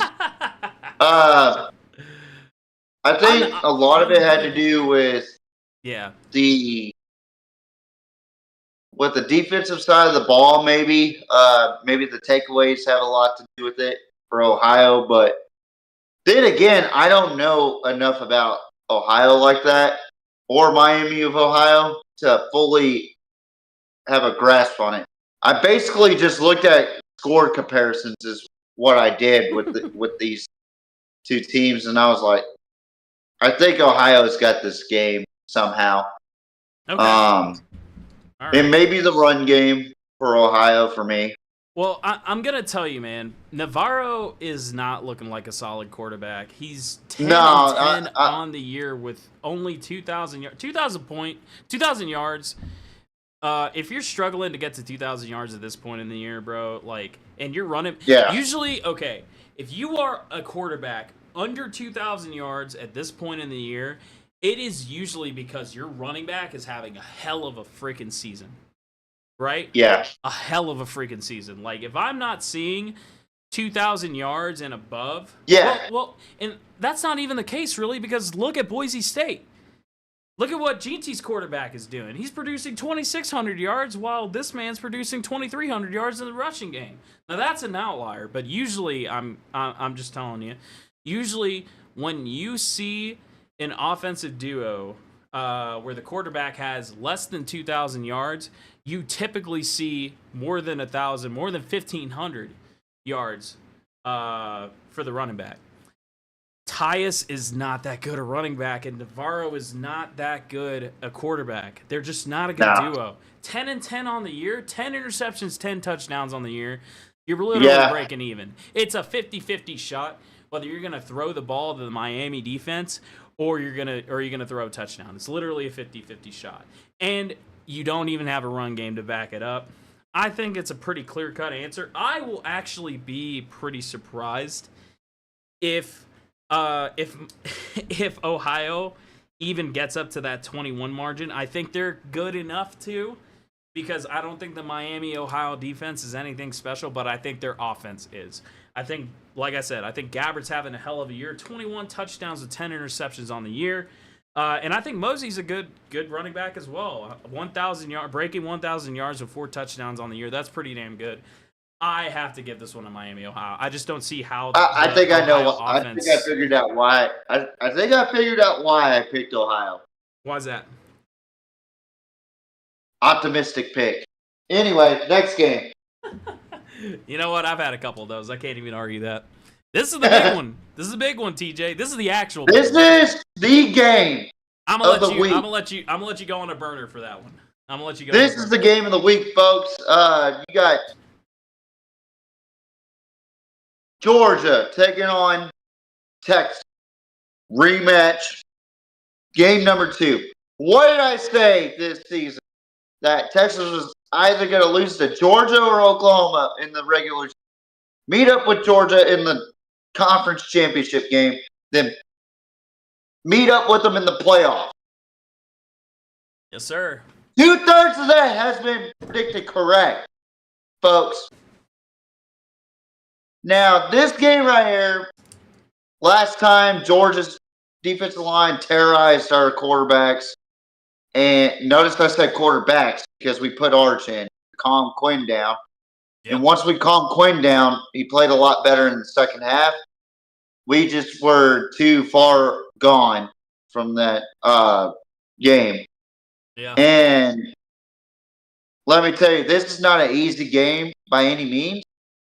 Although I think we're going to play a lot better in this game. I think we're playing at our very best right now. And we are going in as icy white. Georgia's going in with the reds. So last time we wore icy whites and they wore reds, we beat them in the Sugar Bowl. Yeah. Now, I'm not going to go back into that. I think this is going to be a very, very good strategic game for both Sark and Kirby Smart. Texas is favored to win by 2.5 points. I don't know if the odds moved or whatnot, but this is going to be a very close game, in my opinion. I think that Texas is going to come out swinging. I think Carson Beck's been playing a lot better football over the last couple of weeks, ever since that Tennessee game. That he has, yeah. 100%. Ever since that Tennessee game, he has come out strong. 100%. Do I think he's a good quarterback? Absolutely not. No. I think our defense has really proven that they can play with anybody and anywhere. This all comes down to how well Texas' offense can play against that Georgia front defense in that front seven. Quinn and that offensive line had so much trouble the last time they played. Yeah. And Quinn with reading the defense and the offensive line with the pass protection. And we had a little bit of glimpses against Vanderbilt. Okay? Yeah. But I think our O-line has really fixed their problems. Kyle Flood, offensive line coach over there at Texas, has really fixed our problems. This is going to be a fun fucking matchup again. I think that this time around, it's going to be way evenly matched. Unlike last time where Georgia had possessions in Texas territory, started their possessions in Texas territory. Because why? Because Texas would either fumble the ball in their own territory, or they would throw interceptions, or it'd be they get sacked close to the fucking end zone. I mean, this is going to be a very, very strategic warfare between Kirby Smart and Coach Sark. I have a lot of confidence in this game, more than I did in the last game. Give me Texas 34-28 in this matchup. I think that we have the offense to beat Georgia, but I think Georgia's offense is going to play a lot better. But I don't think they're as good as what people make them out to be. And also, Ole Miss kind of opened up some weak spots that Sark can look at from his buddy Lane Kiffin. Shout out to Lane Kiffin, by the way. I think the best film offensively that you could look at if you're Texas is to look at Lane Kiffin and Ole Miss playing against Georgia. That has got to be the best film. And then defensively, I look at that first half against Alabama that Georgia played against. Yeah. Or just play your ball. Play your ball game. Well, that's all you got to do, Texas. But for Georgia, I continue to confuse Quinn with disguising blitz coverages. I run the fucking ball in Georgia. I don't try to run what Texas A&M does. I try to do play action passes, dink and dunk plays. Do what you did in the second half of that Texas game. And tell Carson Beck to not throw ill-advised throws. This is going to be a fun matchup, J-Mo. Yeah. This is for playoff seeding, obviously. Yep. A lot on the line. A lot on the line here. Do I think they're going to have a third matchup? Absolutely. Yep. Absolutely. It's possible. I think the committee is going to find a way to pin them both against each other again. Well, we could see him in the second round. The way the bracket is right now, Georgia beats Indiana right now.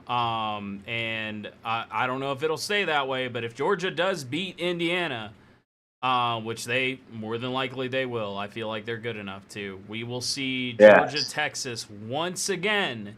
If Georgia wins this game, then there's definitely concerns. Roles flip, and now Texas has to play Indiana. True or not true? Or I think the bracket moves a little bit, but Texas a little bit more than that. Okay. Texas has to play in the first round then, because they're in the college football playoff. So but they have to. From what I hear, from what I've seen and heard, if Texas does lose this game, they have the easiest road to the national championship. Yeah. So, if they don't, and the bracket stays as it is right now, they will play second round. They will absolutely play second round. And I want that. I want that more than anything. I want Texas to win the SEC championship. Don't get me wrong, but I want Georgia and Texas 3 times a year. Well, also, that's just damn good football, right? Yeah. I mean, for fuck's sakes. if you're a college football fan, you would want this right here. Yeah, I couldn't agree more. Also, TJ, it's Yeah. interesting because we called this early in the year. Preseason. I don't know if you remember. Yeah, we called this in the preseason. Georgia and Texas were going to be the teams that were going to Atlanta. We called this, and you remember what your pick was? I think you picked Texas. I picked Texas to win it. Yeah. And I picked Texas to win the national championship, but yeah, that's true. That's true. And that's unbiased, by the way. So fuck you guys if y'all think it's biased. So I've done a lot of thinking on this game. I really think it's going to turn out to be a really, really good football game. So I also want to point out, TJ, if I'm Sark right now, I am looking at what Georgia Tech did. Because that's the most recent exposition. Yeah. Remember, that's 8 overtimes. 8 overtimes. Who does that with Georgia, man? I tell you what, though. Yeah. Josh Pate shout out to Josh Pate, by the way. Yeah. Brought up a really excellent point. Use Arch as Haynes King. Yeah. Use Arch in different packages and whatnot. Yeah. And what Arch did in that A&M Texas game. A&M. Yeah, I was about to say. Yep, 100%. Utilize Arch to the best of your ability. I 100% agree with that. Yeah. I think it confuses the defenses, and you're doing a read option with a quarterback that's got a better stride than Quinn Ewers, and this is going to be a fun game, J-Mo. I swear to God. I think this is game of the year right here. So game of the year. I've done a lot of thinking on this game. Regardless of the results. Yeah. I actually have the same differential that you have, not the same score though. I've got a different score, and let me back up why I have this score. So I have Texas winning. I have them winning 30-24. I actually think that so I think that Georgia will be up in the half 24-21. Carson Beck is gonna score a few good balls in the first and second quarters, right? And then they're gonna end up getting a field goal. But I think Quinn and the Texas offense is gonna be able to keep up. And I think I think the second half is where it's going to be decided. I think that's where Texas needs to capitalize, but I don't know. I think it's going to be your defense that capitalizes. That's why I have the 30 score. I think they're going to get a safety. I think they're going to push back. Ooh, that's a fucking good point right there. All the way back. Think about what they almost did to Texas A&M, man. Like, they almost pushed them all the way back and got a safety out of that, man. I think that your defense can do it, and I think they can completely embarrass Beck. It's either going to be that or an interception. I didn't know which one to put, but I think a safety is way more likely because you guys out physical every line that you come across, and I think that's going to be that 2 point. From there, I think you guys score one more touchdown and put it completely out of reach, and that's why that is. I think that Georgia will not score a point that second half. I think they're going to keep that 24. So I think you guys will score in the third quarter. Georgia get a safety, and you guys. So Georgia didn't score until the fourth quarter in that game, right? Yeah. That's why I say that. That's why I say that. You guys had one mishap that really got y'all like rattled. That's it. So without that, you guys will be smooth sailing. But I really, really think you guys have the capability to push Georgia all the way back and get that safety. That's it. So. Yeah. I think it's going to be a fucking fantastic game. It's going to be a phenomenal game for sure. Absolutely. This next game, too, is going to be underrated.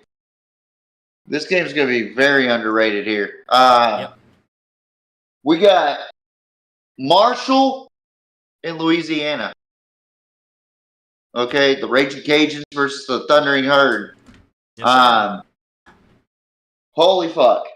This one was hard to pick. Yeah. I agree. I actually have Louisiana winning this game. I just think they have the better talent.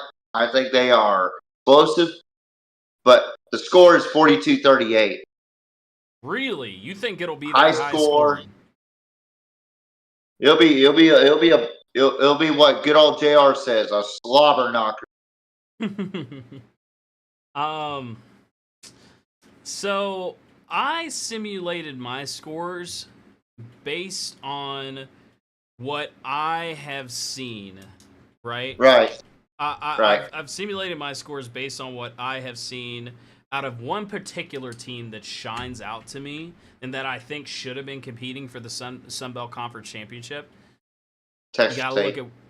I was gonna say Texas. Well, okay, so I was gonna say either Texas State or there's another one. Think about it. Georgia Southern. Ooh, Southern's been doing yeah. all year. Everybody forgets about them, but they've been doing phenomenally, man. Let me tell you, Georgia Southern beat this team 24-23, and they did pretty good. They did pretty good against this team. Yeah, I totally forgot about that game. I think, dude. I also like what. Don't forget, Louisiana also beat this Texas State team that is on fire. This Texas State team is one of the better ones that we've seen in recent years. They're 5-3 in conference, 7-5 overall. I like what I see out of them. And they play tough. They do. But every time they have played a good team, it has been low scoring. And that's why I'm about to give this score. I think Louisiana is going to take it 14-10. That's fair. A super low scoring game. I think that it's going to be even across the board. ESPN has this one 60-40 for the Raging Cajuns.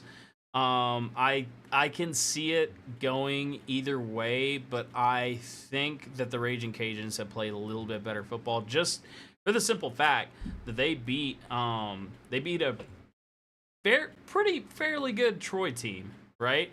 Yeah. They beat a very, very on fire Texas State team. This Texas State team is probably one of the best we've seen. They didn't play Georgia Southern this year, but I think if they did, that would have been a phenomenal football game. But I'm going to give this one to the Louisiana Raging Cajuns. I like what Woolridge is doing. He's 17 touchdowns on the year, 5 interceptions. 2,300 yards on the year as well. I like him just a little bit better than what the Thundering. Yeah, I like him just a little bit better than what the Thundering Herd has to offer in Braxton. So, yeah, I have this one going 14-10, low scoring game, but I really think it'll be a good one to watch. So. God damn, did we switch roles, JMO, or? Yeah, you're going the super high scores, man. I should be calling you out more. But. Yes, sir. Too bad I called myself out. But anyway, ACC Championship, probably the most important game on this. You sure? We skipped one. We skipped one. My bad. Penn State taking on Oregon. Big Ten. You want to see that TikTok again, DJ? Real quick? Yes, please. Oh, shit.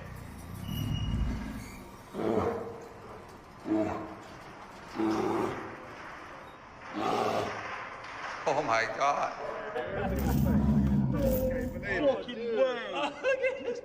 Aaron, remain calm. That's Ohio State. That's Ohio State right there going. Penn State, James Franklin, calm down. They're probably sitting there laughing their ass off. Like, how the fuck did these guys get in the conference championship? Like, I'm just glad. Dude, let's talk about this. I fucking love the duck, dude. Let's talk about the duck. Oh, yeah, dude. The duck is phenomenal. Like, look at that. the ass shake they's got. I've got Y'all ESPN can't up on see the it other because monitor, but yeah, but yeah, it's pretty funny. Dude, let's talk about that Ohio State Michigan game. hold on. Real quick. This is the playoff seeding, by the way. Yeah, it Not is. Not a playoff eliminator, just playoff seeding What matchup. Really quick, what do you think of that fight that happened? What do you think of the brawl? I know you probably talked about it on your own, but what do you think of the brawl? I did, but flag planting shouldn't be banned. Yeah. Shouldn't be fined for flag planting. However, you should be fined for brawling after you got your ass whipped by a 6-5 team, now 7-5 team. Yeah. And then I think it was a little too far when players got pepper sprayed. Yeah. That's on the players though, and the coach. Like Ryan Day was looking like a fucking doofus doing this.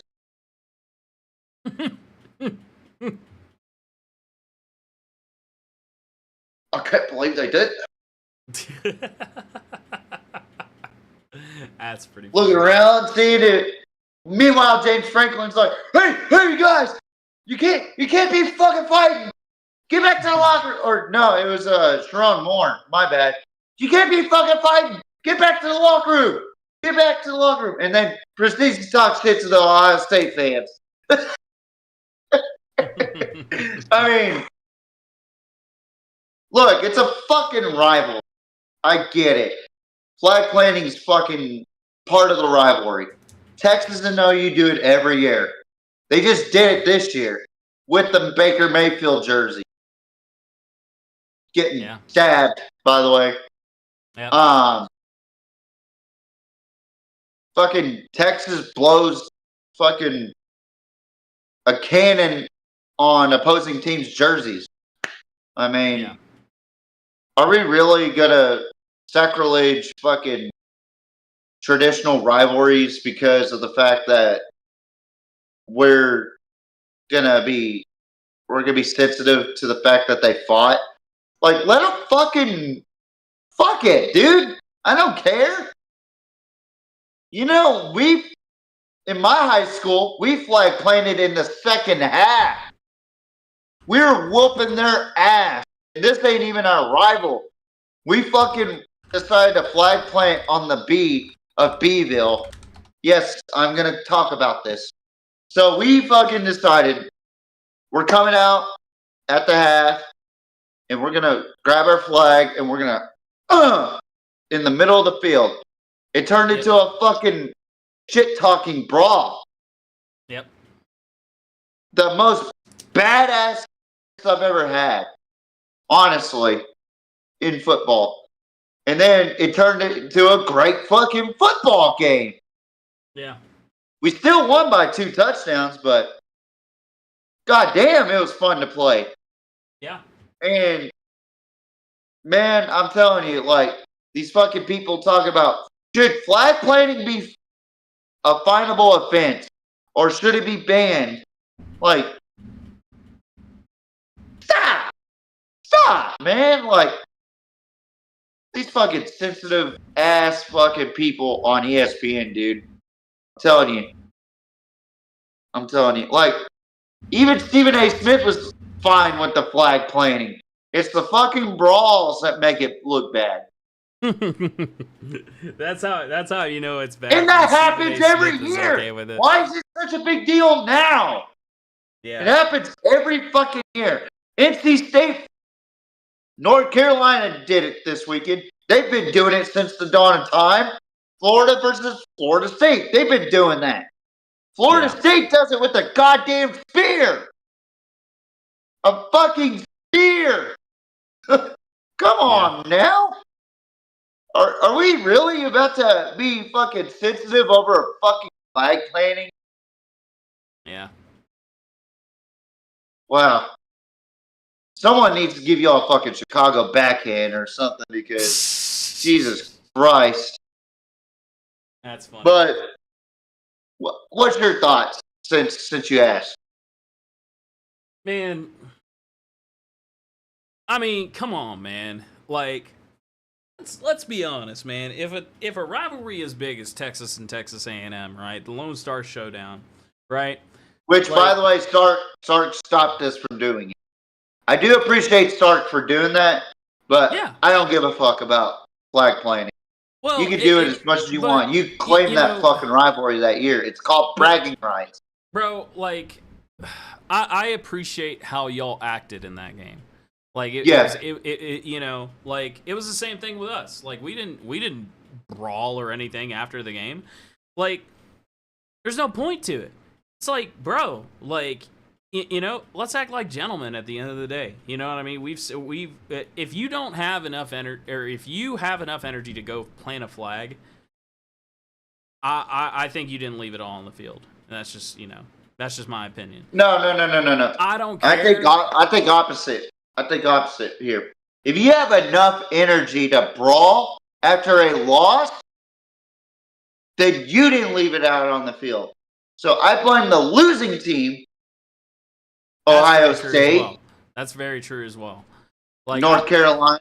And plus, let's talk State. about this. Has been a track record for Ohio. Jerry, if you're watching, I'm sorry. I do respect your Buckeyes, but this has been a track record, man. This has been a track record for Ohio State. They get so pissy, and they get on this tear when they lose. And it's like, you got to realize there are people better than you. There are teams better than you. It's okay to lose. Who cares? Dude, like, they played their heart out. Who cares? Don't make it worse for yourselves. That's all I'm going to say. Like, they want to plant a flag. I mean, dude, like, either side, it's like, if you guys have enough energy to be doing that bullshit, something's up. You know what I mean? I don't mind the flag. It's the brawl. I guess, call it my personality, but I see it either way. It's like, don't plant a flag, don't brawl. Like, yeah, like, just don't do it on either side. It's so easy to do. You don't plant a flag, you don't brawl. Like, dude, on both sides of the ball, it was wrong. Two wrongs don't make a right, ever. I tell you what, Baker Mayfield balled out against Ohio State one year. Yeah. And fucking planted the flag midfield. Yeah. And he fucking balled out. So yeah, that kind of contradicts what you say, but I get what you're saying though. But dude, okay. Like, that's a different fucking caliber of player though.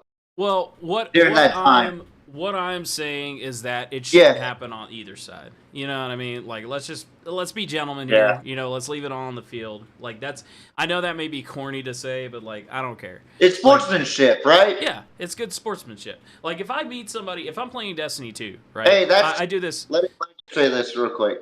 Yeah. That's out the fucking window because it's a fucking rivalry where punches are thrown, boogers are being spat out on somebody. Like, there's way worse shit to fucking flag playing. Why didn't That's y'all all do it I'm then? saying. Why didn't y'all do it then to Texas A&M? Because they had been talking all that smack. Now, I know Stark stopped you. Because we have way more class than A&M and they're below us. So okay, so you're saying that you're well, we got a fucking 40-game stretch over them. But you're kind of agreeing with me. You see what I'm saying? You just said I agree. Class. And that's what both teams should be showing. It's like, okay. No, I agree. Yeah, have some class on either side of the ball. You know, like, it's believe it or not. Yeah. Here's my deal with the A&M and Texas rivalry. Mm-hmm. Yes, it's a heated rivalry, but to me, it ain't that serious. It's not a serious rival because we got a 40-game stretch on them. Yeah. Realistically, we shouldn't be fucking stooping low and flag planting on their fucking stadium. Now, as fans, we can do whatever we want. We can fucking say that's the University of Texas East Campus in College Station. But that's just being a fan. As players and coaches, Sark did the fucking absolute right thing. I'm just going to say that right now. I agree. I agree with what Sark did. That's He phenomenal. did the absolute right thing. I was proud. Y'all that our walked off players. that field. Y'all walked off that field with class and with dignity, and I respect the hell out of that. I will say. Yes, yes. So, Because Stark understands that that's not what our team is like. so you get what I'm saying. Okay. Yeah. So if Tom Herman was there, it would have been a totally different story. Yeah. I'm just gonna keep it real with you. If Tom Herman was there and he would have beat A&M, it would have been a totally different story. You know why? Absolutely. Yeah. He would have fucking been okay with the flag planting because Drew Lock did that whole fucking thing in the Texas Bowl a couple of years or several years ago. Remember that? Where he threw a fucking dime and he did this right here and did that. And then he got picked off and everybody on the Texas sideline started making fun of him. Yeah. You don't see that on Sark's team. You see a disciplined fucking football team. Exactly. That is a team so that's class. I agree. I agree as far as Texas not doing. It's the same thing with Kentucky basketball as well. It's the same thing with Kentucky basketball. What do we do? Yeah. What do we do if we win? It's like we don't beat our chest and stuff. We walk off and we're like, hey, we let our game do the talking. That's what that's called? Class. It's called taking care of business with class. Yeah, exactly. Taking care of business. I agree with that. I agree with that 100%. Yeah. We got to move. We got to move. Ohio State, that's a totally different story. Yeah. Okay? Yeah. That's a much closer rivalry. Oklahoma and Texas, that's a closer rivalry. Yeah. Alabama, Auburn, I think that's close. I'm not entirely too sure. Alabama fans, check in here. Put it on the chat if I'm right or wrong. That game's semi-close, but it's been close over the last 20 years, bro, like with that rivalry. So I get with the flag planting there as well. Now, A&M in Texas? No. We shouldn't fucking flag plant. All right. With that, we got to move on to this game. We're beating a dead horse with that, but yes, sir. Thank you for Penn talking State, about Oregon. Yes, sir. Oregon is a first. By the way, we forgot to mention this about Arizona State. It was their first time in the Big 12, and they're in the conference championship. Oregon, Texas. Also, first time in the SEC. Competing for the championship. Yes, sir. Oregon in the Big 10 championship. First year. Yep. This is a game where Penn State has, just like Georgia, just like Iowa State, they got to leave a mark, say, this is our brand of football, and you're not going to beat our brand of football with your magical powers. Okay? But Penn State, to me, is just another bland football team. Whereas Oregon, I love Dan Lanning. I love watching Dan Lanning coach. I just don't like his quarterback, Dylan Gabriel. I don't think he's that great of a quarterback. I'm not saying I don't like him as far as like I don't like him personally. No, I'm not taking anything personal with Dylan Gabriel. However, I don't like his mechanics. I don't like his timing. I mean, Oregon's got a great fucking football team built around Dylan Gabriel. Dylan Gabriel isn't a great player. It's a great football team built around a guy. Yeah. Yeah. Okay. I'm going to just make this short and sweet. I think this is going to be a fucking terrible game for Penn State. Okay. 38-14. Okay. All right. We got similar scores. First of all, I want to point out Penn State, even though, I've been kind of like wavering on them a little bit because they play wavering football. I want to say Tyler Warren, you're doing really good stuff. Aller, you're doing phenomenal stuff. Tyler Warren, man, he set school records for yards and receiving touchdowns and receptions in a single season. And he's top 5 in the FBS among tight ends. So he's doing phenomenal stuff. I like their quarterback, but I think the buck stops here. I think Dylan Gabriel is leading the number 1 team in the country. They're the only undefeated FBS team in the country currently. I got to hand this one to the Oregon Ducks. I think it'll be 31-17. I think Dylan Gabriel is going to have a field day. I think they've got too much to lose here, and I think when we see Oregon teams with too much to lose, that's when they do their best. I think they'll go to 13-0. I think Penn State's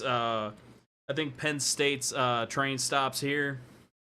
I got to give this one to the Oregon Ducks. And let me just say, I also love the Duck mascot. He's a genuine, like,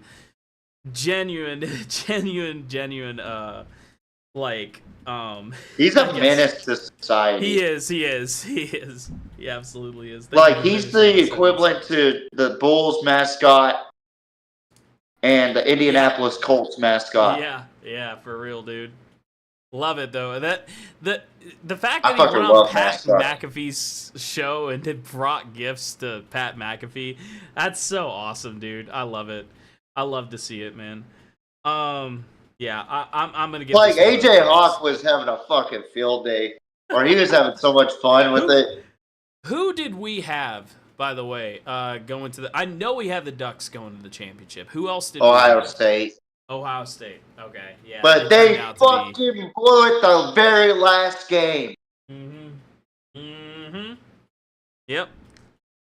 Big 12, we were way wrong on that one. Let's just keep it but. Well, the Big 12 was hard to predict, man. We didn't know who the hell was going in the Big 12. We didn't know who the hell was going. We didn't know Arizona State. This is the first year that Arizona State has played solid, respectable football in a while. Yes. And Cam Scatabo has made the difference because they didn't have a run game established, and that was their biggest thing.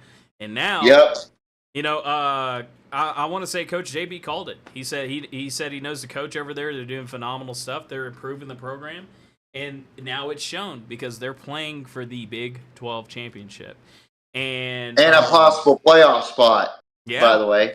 Yeah, very true. And I'm glad he pointed out that Oregon this is their first time going to the Big Ten. I'm glad he pointed out all those first teams because we have another one, and it's our last team on the docket, the ACC Championship. SMU, Pony Express. Yes, sir. Their first time in the ACC, shit. Correct? Is this their first season in the ACC? It is. I'm telling you right now, for those that don't watch, or have not paid attention, SMU is one of these fairy tale dreams of mine that I've waited for a long time. 1984. Yep. What makes it so significant that year in college football? SMU was the very first team and the only team that has ever received the death penalty. No televised games, no rankings, no scholarships, none of that. Death penalty. You don't get to play football, meaningful football, for fucking 4 years. And then they had a decline in their program's history. And then they had to rebuild it, and then drop. Rebuild it, drop. And until recent years, we haven't really seen SMU be a solid team consistently. And then this year they get into the ACC, and TCU fans are saying that SMU is running away from the Big 12 and running away from TCU, yada yada yada. SMU's like, no, fuck you, we ain't little brother to you, and TCU's like, fuck you, you are. And at first I kind of agreed with the TCU fan base, like, why is SMU in the ACC? They don't belong in the ACC. They're going to get mollywopped. Well, Rhett Lashley is a difference maker. Rhett Lashley and that fucking offense is unbelievable. You got 3 fucking NFL caliber receivers that nobody's talking about, by the way. Yeah. You got a quarterback in Kevin Jennings who's an excellent game manager and makes big plays with his feet as well. You have a solid running back. You have a solid offensive line. Defensively, they kind of give away points, but here's the deal. They know how to win fucking games, okay? And they're undefeated in the ACC. So they shut my fucking ass up, and they made me a fucking fan whenever they beat the hell out of Pitt. And I gotta tell you, this is the biggest obstacle that SMU program history, or that's in SMU program history. Okay? This is a big fucking game for SMU. It's either they win, they're in. If they lose, they have to lose by a certain amount to stay in the playoff. Or if they lose by a bunch, they're out. They're completely out. The committee will not put them back in. It's a Boise State type of situation, but added on with extra pressure.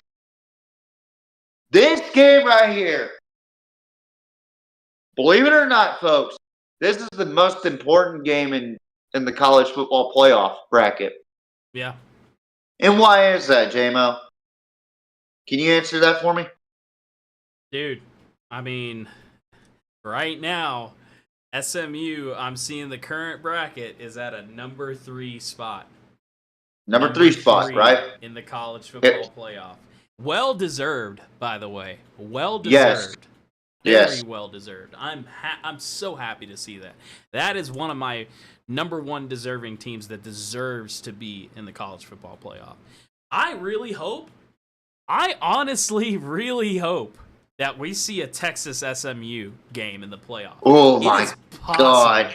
It is possible. I never thought I would see it.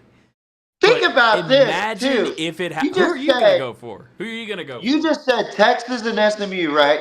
Yep. Where's that rivalry from? You tell him, TJ. Southwestern Conference. Yes, sir. Yes, sir. Yes, sir. This is how we reignite the So- spark for the Southwestern Conference to come back, bro. So how come teams in the Southwestern Conference that the funds couldn't be made for, you know? You got 2 teams in the playoff, basically, in the Yeah. Southwest Conference. Yeah. This could potentially be a semifinal matchup Yeah. if Yeah. if the cards are played out right. Either SMU and this is a matchup that I never would have predicted that we have seen, but honestly, this is the only team that I would say that can give Texas a run for their money. They're The Texas scary. defense will run for their They're money. scary. Kevin Jennings is a scary dude. And let's not sleep on SMU's defense, man. They're doing phenomenal stuff. Like, Mhm. I saw 4 of their 5 backs with more than 2 interceptions on that stat sheet, man. Like, let me tell you, they're doing phenomenal stuff, man. Like, You know what's crazy? This could sound a little crazy. Yeah, They remind me of Texas. that's what I'm saying. They execute. Just a mobile. Kevin Jennings is scary. Scary. I think if that happens, and I hope it does, and for that to happen, SMU has to win this one, right? Which not an easy task, by the way. Clemson is still very good. Not an easy Clemson task. still faces the best. They played against South Carolina, Georgia, and who else did they lose to? Can't think off the top of my head. Right now they're 9-3. Can't think off the top of my head. So they lost to South Kakalaki. They lost to Louisville. Georgia, and they lost to Louisville, which SMU beat Yeah. in Louisville, by the By way. a considerable margin. A very good Louisville team, by the way. I want to add. A very, very strong Louisville team this year. So I'm not going to sit here and say SMU's got a clear shot at this because it's still fucking Clemson with Dabo Sweeney. Let's just keep it real. Is still a dangerous asset to have. Yeah, This is a test. absolutely. This is a test. And this is Clemson's 1-0. This is a desperation game Clemson. It is. And a desperate Clemson is a very, very, very dangerous team. Yeah, I agree. I 100% But my agree. prediction is SMU 34-24. 34-24. All right, give us a little bit of insight into that prediction, please. I think that Clemson has trouble with running quarterbacks. We just saw it with Lenore Sellers this past week against South Carolina. They had so much trouble against the run with Rocket Sanders and Lenore Sellers. Specifically Sellers. I mean, Sellers was making Houdini plays left and right. I think Kevin Jennings is a step below Lenore Sellers in that factor, but he could still make really good throws. And also, their receiving core, absolutely top-notch. Believe it or not, folks, I like SMU in this matchup. I really do. No, I believe it. I don't think that's hard to believe at all. I think SMU has a shot to win a conference championship for the first time. Or actually, they won the American Conference last season. Yeah. You know, first time winning the ACC ever. Yeah. We could witness. So here's an interesting stat that I just saw today. I forgot that he played at this high school, South Oak Cliff High School in Dallas. He led that team to a state championship and won them a state championship for the first time in over 50 years. Yeah. 50 years since the Dallas school won a state championship. South Oak Cliff. And then he leads SMU to an American Conference championship game last season. Yeah. And then this season, he won an American Conference championship. First win in a conference championship game since the Pony Express days. And now they're in a Power 5 in their first time since the Southwest Conference days, and they're already in a conference championship, undefeated in the conference.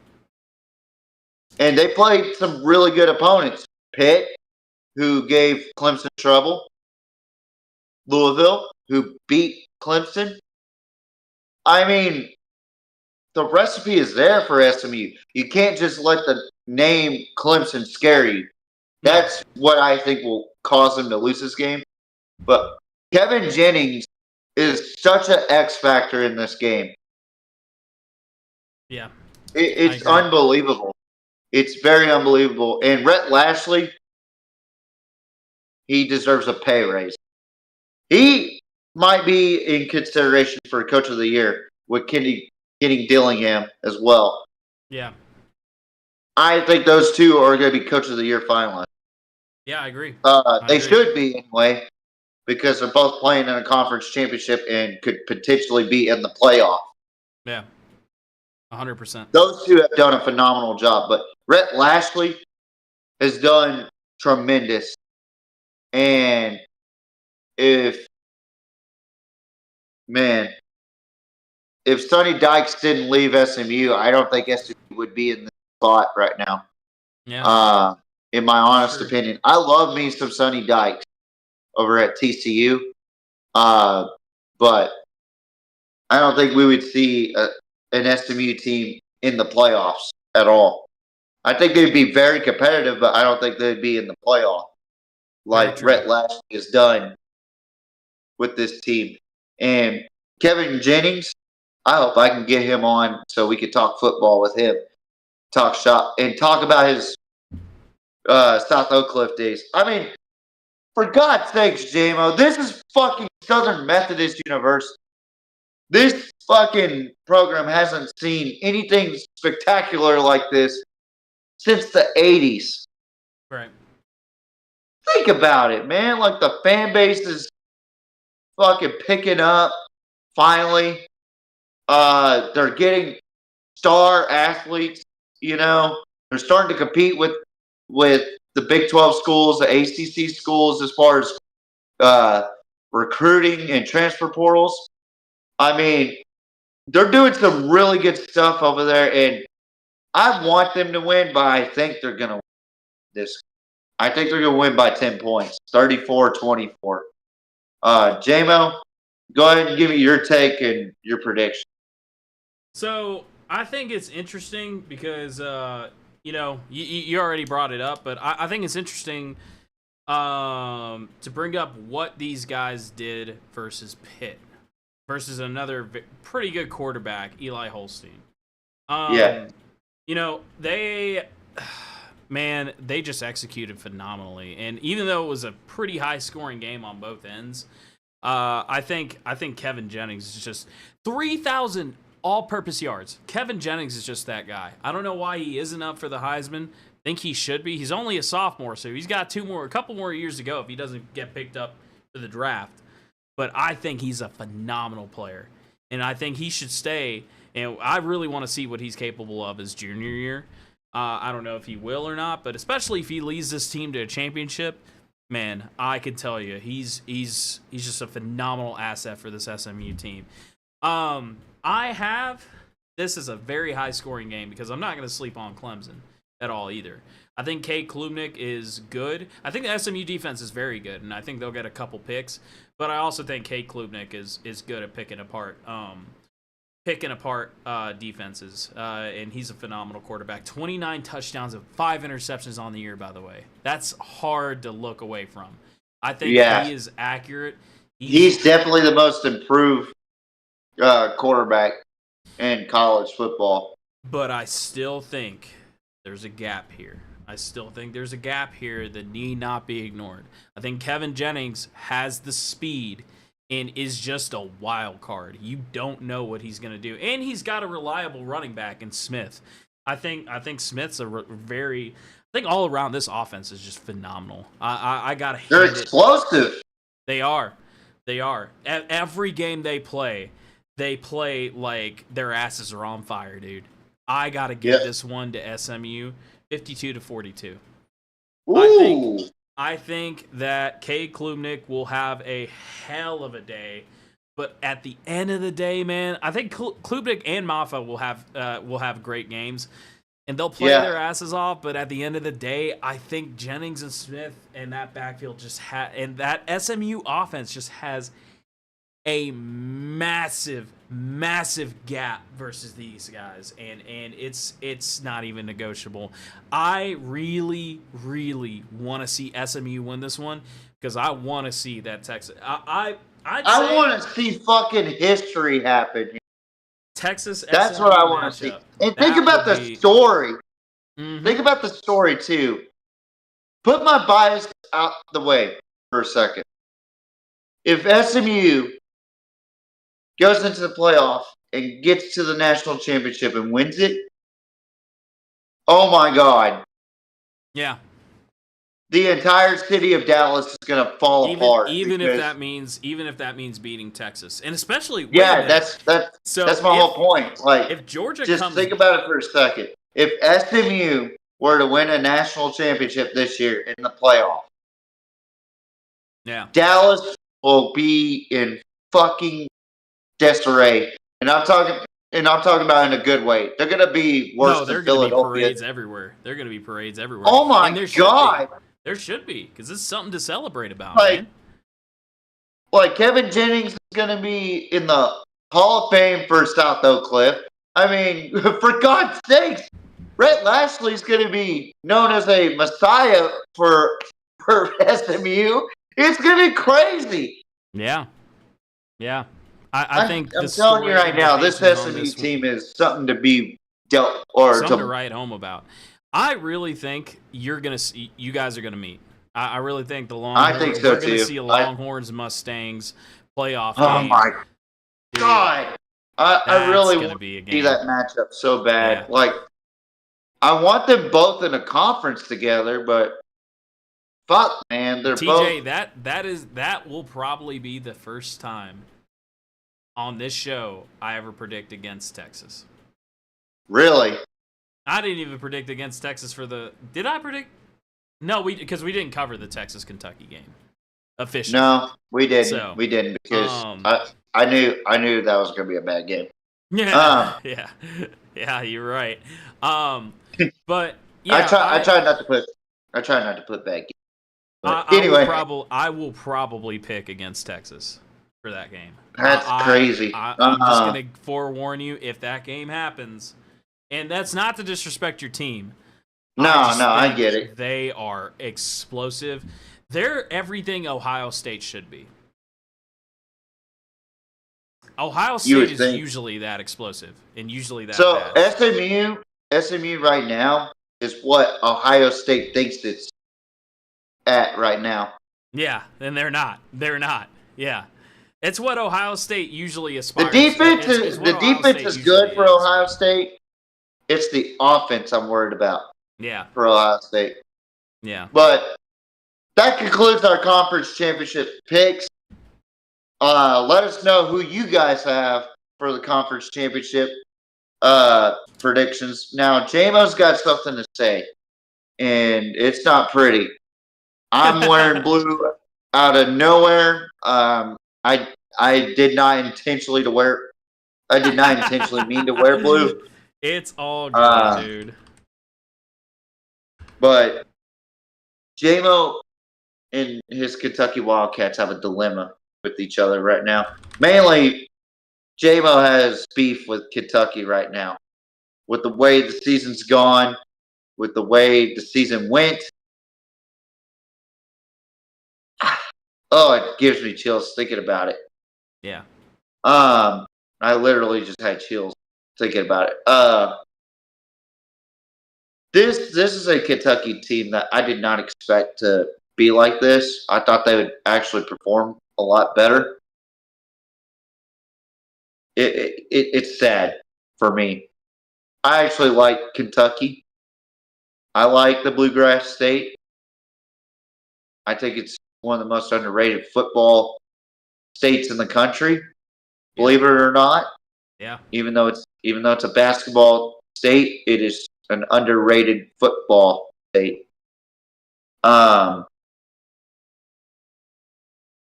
This has got to be one of the most embarrassing seasons that the University of Kentucky has ever had. Yeah. And that's coming from an outsider's perspective. No, you're right. Now, I'm going to give you a true fan's perspective, but I'm not going to say it. I'm going to allow him to say it. J-Mo, take it away. All right. So I'm going to make it short and sweet, right? All right. So when I say that Mark Stoops is the problem with this entire team, know that it's not coming from nowhere. And I've been talking about this all year, right? I've been talking about this with TJ behind the scenes. I've been talking about it on the show all year, right? So one big major issue, I can solidify this in one big major issue to, kind of capitalize on everything, right? And that is presented in the form of one question. Why, instead of building an obviously great quarterback, are we going with, and I know TJ is going to agree with me on this because he has talked about this time and time again. With multiple programs, by the way. With multiple programs, not just this one. I think TJ even programs with successful rates. I think TJ knows what I'm about to say. Why in the world, instead of developing a quarterback, would you go with a has-been, never was from Georgia? I had the wool pulled over my eyes for a little bit with Brock. I thought, this kid's from Georgia. I thought the same thing. I thought this kid's from Georgia. Maybe he's good. There's a reason Georgia let him go. And it's prevalent. It is very prevalent. And the fact that he quit on this team, he didn't even make an argument to get back in. The fact that he just quit on the team should show you everything that you need to know. Probably going to see him enter the transfer portal again.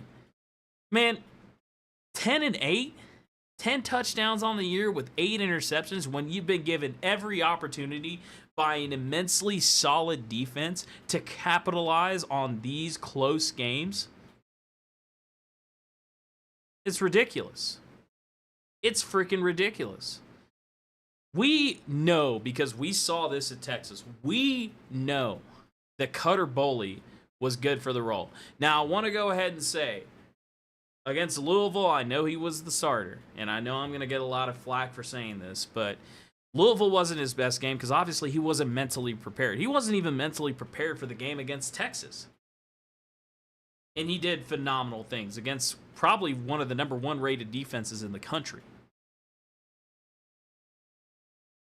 That mistake of, instead of developing a quarterback, which we have seen time and time again, not just in college football, but in the NFL as well, with something that I talk about constantly, the issue between Justin Fields and Russell Wilson. Yes, Russell's a better quarterback. Cool, we've discussed that. But Justin Fields is a quarterback that you can invest time in. Russell Wilson's old. He's a has-been. Sorry to say, Russell, you're a has-been. Justin Fields is new blood. He's what the NFL needs more of. He's what college football, if we had a young blood like Cutter Boley, I see it in Cutter Boley, needs more of. Cutter Boley is an investment. So as a coach, I think it's a smart play, if I'm Mark Stoops, to say, hey, listen, we're going to sit you down, Brock, and we're going to develop this quarterback. What I need you to do is I need you to stick around as an advisor. I really think that Mark Stoops is the problem with this program. If the 4th and 17 call versus Ole Miss wasn't convincing enough for you, I just wanted to present some evidence other than that. Think about it. What in the hell were we doing in that Louisville game? It is like, and TJ called this, it is like Stoops lost the fucking locker room. He lost the locker room mid-game. He just said, oh, it's over. We're cooked, guys. Sorry. End of your season. Enjoy watching Texas. Enjoy watching Texas, Alabama, and every other program succeed. How do you, as a head coach who is as prestigious as Mark Stoops, right? How do you not walk away? Now, I want to give you a little background. The University of Kentucky cannot let Stoops go, right? Because he's locked into a $44 million contract. It would take $44 million. I didn't even know that.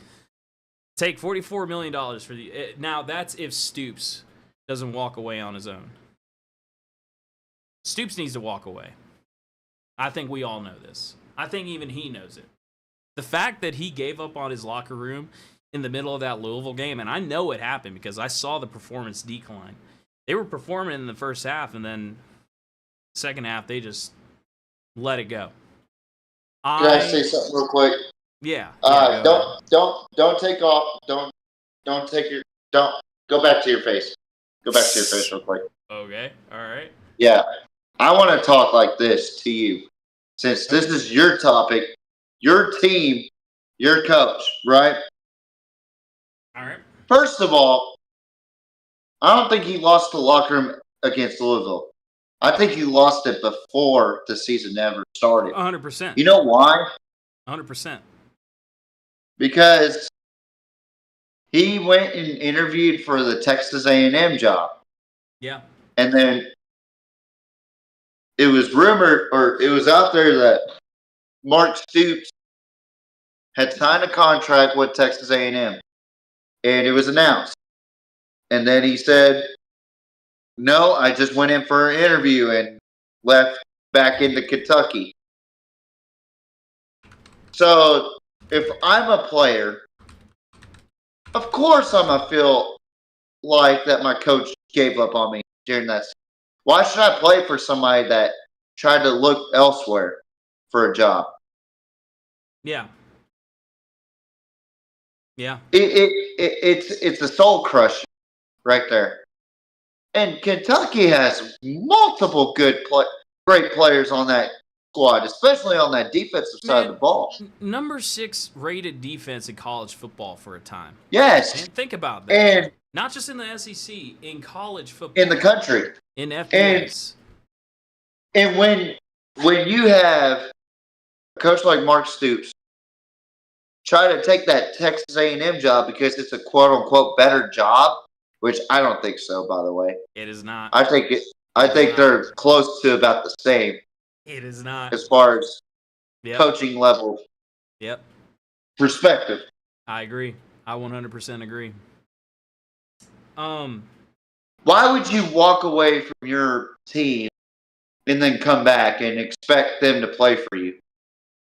This 4-8 is a result of your own failure, Mark Stoops. And I'm glad that I just have J-Mo's face on right now, so that way I can talk without being seen. Yeah. This is your failure, Mark Stoops, because you decided that you wanted a better, quote-unquote, better job, and then decided, no, I can't do this. I'm going to go back to Kentucky. Well, And ultimately, it's the AD's fault for allowing it.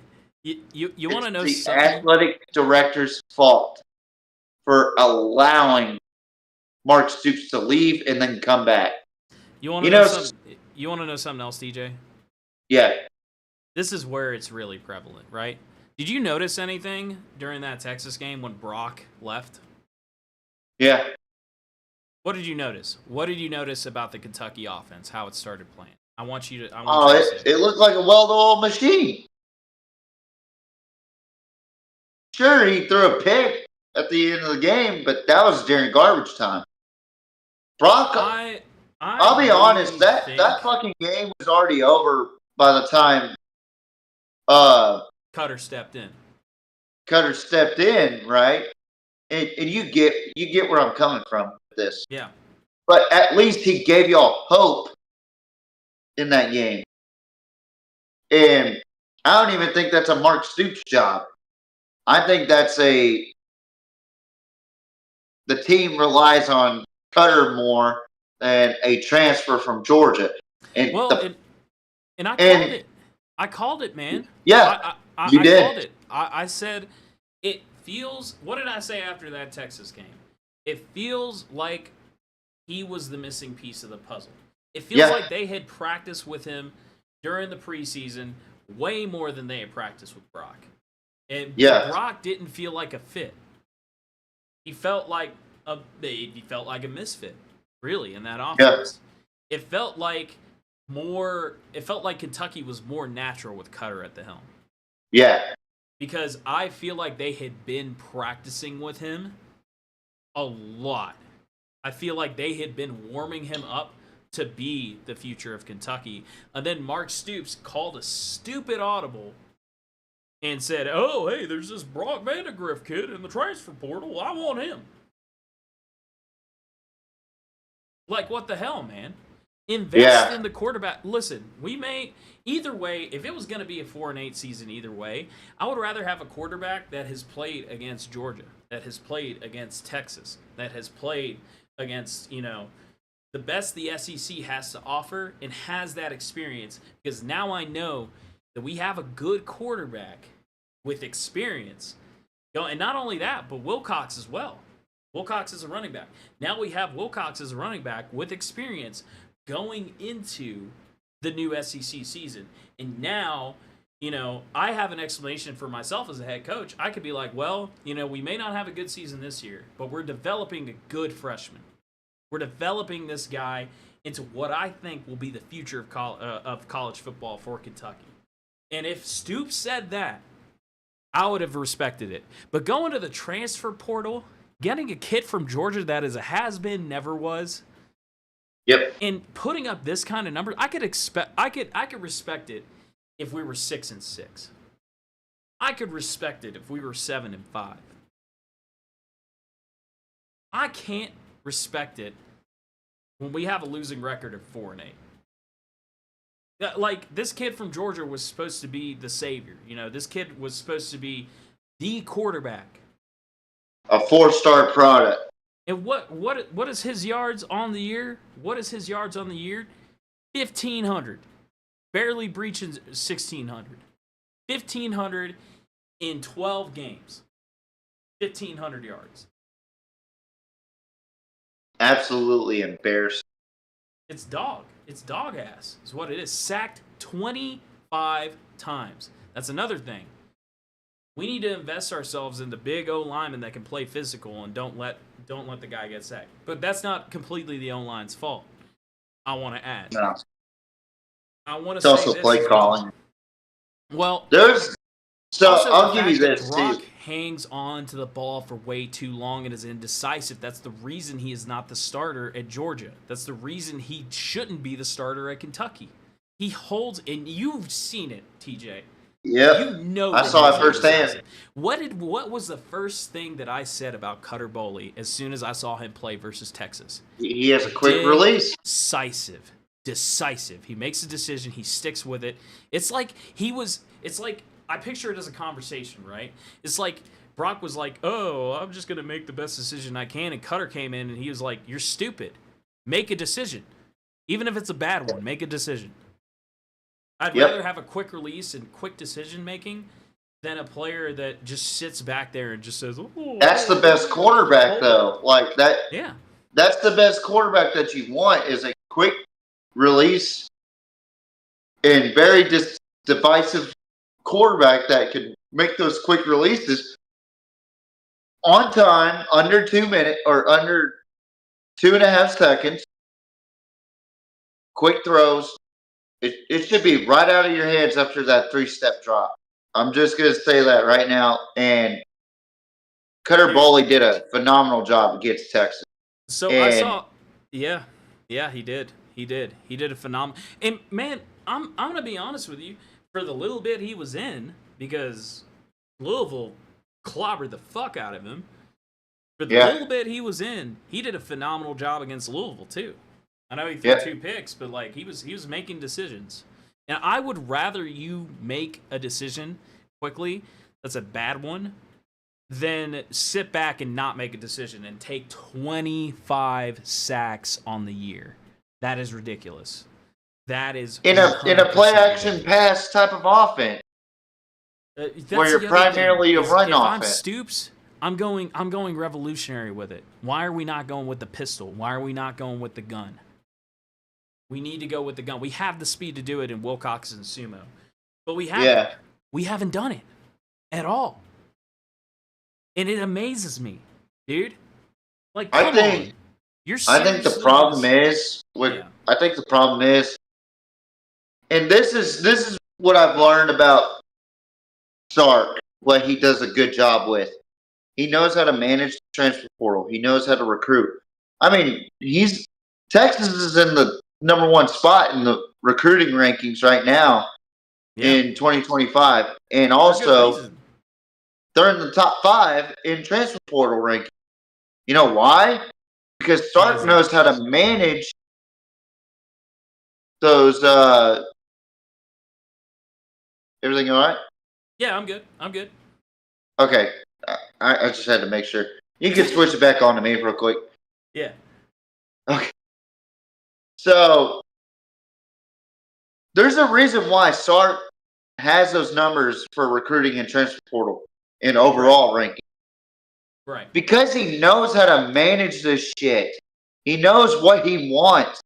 It seems like to me Mark Stoops doesn't know what he wants out there in Kentucky. No, he doesn't. And he doesn't. And he already knew he lost the locker room after leaving for A&M and then coming back. Well, that's ridiculous. And again, that is ridiculous. Why? You know why you lost the locker room? Because you are showing as a head coach right now, and I'm gonna switch it back to me for this. You are showing as a head coach right now, and this is where I get pissed. Right now, you are showing that you do not care. Yep. You don't give a fuck about being the head coach for Kentucky anymore. It is time to leave. And Stoops, I'm calling you out. It's time to go. Go to Texas A&M. Go wherever. Go wherever the hell you want. Just make sure it's not Kentucky, because obviously you do not care about these boys anymore. Transfer portal in a kid from Georgia when you could be developing a quarterback as good as Cutter Boley. Cutter Boley was one of the number 1 recruits in Kentucky from Abilene Christian. He is homegrown, homebred, right? And he is willing and ready to play passionate ball against every SEC opponent that we go against. I would rather have somebody like that than a has-been, never was from Georgia who couldn't kick it with the best of them, and obviously couldn't. Yep. I'm so sorry that I ever rooted for Brock Vandagriff, because that man cannot make a decision to save his freaking life. And that's why he couldn't secure the starting job at Georgia. The story is cut and clear. You have a quarterback as bad as Carson Beck. And that's clear now that he's so bad. Think about what we got. We got the guy that got beat by Carson Beck. God. Yeah. We got the guy that got beat by Carson Beck. That story is clear now. You've got bad quarterback, and then you've got worse quarterback. Whereas you could have been developing a super hot freshman. Yes, he's inexperienced. You could have developed a super hot freshman from Abilene Christian who clearly can kick it against the Texas defense. Man, I'd rather have that all day. And honestly, Stoops, if you're not willing to put him in, then you might as well go wherever the hell you're going to send Brock Vandagriff. Y'all two should honestly go FCS at this point. As bad as you're fucking doing. They should be buried together. Anyway. You know, go to Kent State. Go to Kent State. Still got Kent in the name. There you go. Maybe you won't feel as bad. Maybe when you guys go FCS level, maybe you guys will feel good about yourselves. You and Brock both go. I want Sumrall, bro. Give me Sumrall. For those of you who don't know, John Sumrall, former inside linebacker coach, current Tulane head coach, brought Tulane to a 9-3. He's a former Kentucky player as well. Why not Kentucky? Mark Stoops, step down. Give us Sumrall back. I want that. I want that guy as my head coach. Led Tulane to a 9-3. We just talked about them in the American Conference. They're going to the conference champions. You will see Sumrall. Guess who you won't see? Stoops. Please, Kentucky, whatever way you can. I don't care if you have to pay $44 million to get Stoops out of the headman spot. Do it. And get somebody who actually gives a fuck about this program in here. Stoops, if you're listening by some weird miracle, step down. We all need you to step down. You need you to step down because you don't give a fuck about this program anymore. Go to A&M or somewhere where they appreciate you. I don't care as long as it's not Kentucky. And Brock, call it, man. Call it. You're done. You are done. You do not need to be under center. You do not need to be 5 yards in the backfield with the center aimed even remotely towards you. You do not need to be playing football for any sort of FBS program if this is the way you're going to be. You cannot make a decision. You hold on to the ball too long. You're scared to play. Sorry about it. Just, this ain't for you. This ain't for you. Cutter Boley, I hope you get your recognition next season. I really hope that they play you, and I really hope that whoever the head coach is, whether it be Stoops' stupid ass or whether it be Sumrall, which would be a miracle, please keep doing what you're doing because you're doing phenomenal, man. I hope to see you develop, and I think you'll have a big year next year if you get the starting spot. All I gotta say. That's all I gotta say, TJ. Wow. And to touch on to that, I think people, yeah, I think people need to start taking lessons from Sark on how to deal with the transfer portal and NIL and all that other shit. I agree. You know, as of right now, guess how many Texas players are in the transfer portal? Goose egg. 0. You know why? Because they want to play for Sark. I hate when coaches are like Mark Stoops, that they want to seize other big opportunities and go back to the fucking program. And again, I blame the AD for allowing this shit to happen in the first place. I agree. Let's keep that a buck. If I was AD and Stoops secretly went to College Station and news broke out that he got the job, I'm going to be like, well, here's your fucking box, here's your whistle, here's your fucking playbook, get the fuck out of here. Because clearly don't want to treat these kids like kids, and you want to treat them like a piece of meat in a meat market. Go fuck yourself. We can find other people. Good riddance. Yeah. Here's $44 million, by the way. Yeah. And I guarantee you, Mark Stoops will take that $44 million. Yeah. No. Who would? Absolutely. Fucking But Ed honestly, Osterreich took $17 million from LSU. The question becomes, should the university pay it? That's the bigger question, and I think yes. I think absolutely. Oh, absolutely. They allowed him to fucking leave and then come back. Yeah. Absolutely. 100%. Absolutely. I think it's worth. I think it's a worthy, I think it's a worthy price to pay. I really do. I think it's a worthy price to pay to get a head coach that does not give a crap about developing anybody. I think it's a more than worthy price to pay. I really do. Absolutely. Yeah. It's almost identical to what Jimbo Fisher has done at Florida State and Texas A&M. Yeah. Jimbo Fisher is the biggest scumbag in all of college football. Yeah. He took a hand-me-down team from Bobby Bowden, won a national championship. They lose. I actually talked to my dad about this too. This revolves around Lincoln Riley, by the way. Yep. Good, perfect segue, by the way. I was going to talk about Lincoln Riley. There's rumors of him possibly being offered by UCF to be the next head coach. Oh, okay. So leave USC to go to fucking UCF.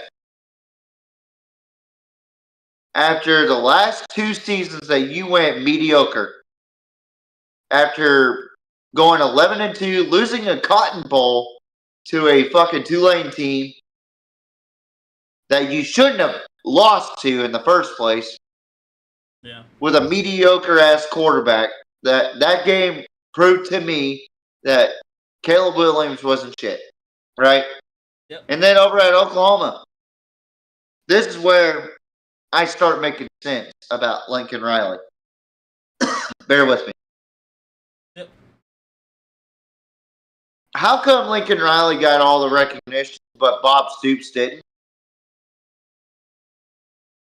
And this is Mark Stoops' older brother, by the way. Bob Stoops is actually a really good coach and well respected from Oklahoma. Yep. Bob Stoops led Oklahoma to the college football playoffs with Baker Mayfield, okay? Then he decides to retire. Lincoln Riley comes in, takes over. Fucking hand-me-down teams. But the issue is that Lincoln Riley couldn't get over the college football playoff hump with Oklahoma. And once the team got worse and worse, he gave up on him. Guess where he went? USC. Yep. Now that rumor's starting to stir that he might be defecting to UCF. We're starting to see a little pattern here, aren't we? Yeah. Now, I don't usually take up for Oklahoma fans, but they have every goddamn right to be pissed off at Lincoln Riley. Yeah. I mean, the results are in the pudding, man. He's not a good coach. He is a glorified OC that's not even a good glorified OC. And then you look at Jimbo Fisher. Won a national championship off of Bobby Bowden's team. What happened since then? He was dog shit. Yeah. Then he defected over to Texas A&M when things got worse. And then had one good season with A&M. And guess what? Went 5-7 in 2022. was struggling in 2023, got fired mid-season, and then here comes Mike Elko. You tell me that Mark Stoops doesn't fit in that narrative with Jimbo Fisher and Lincoln Riley. Yeah.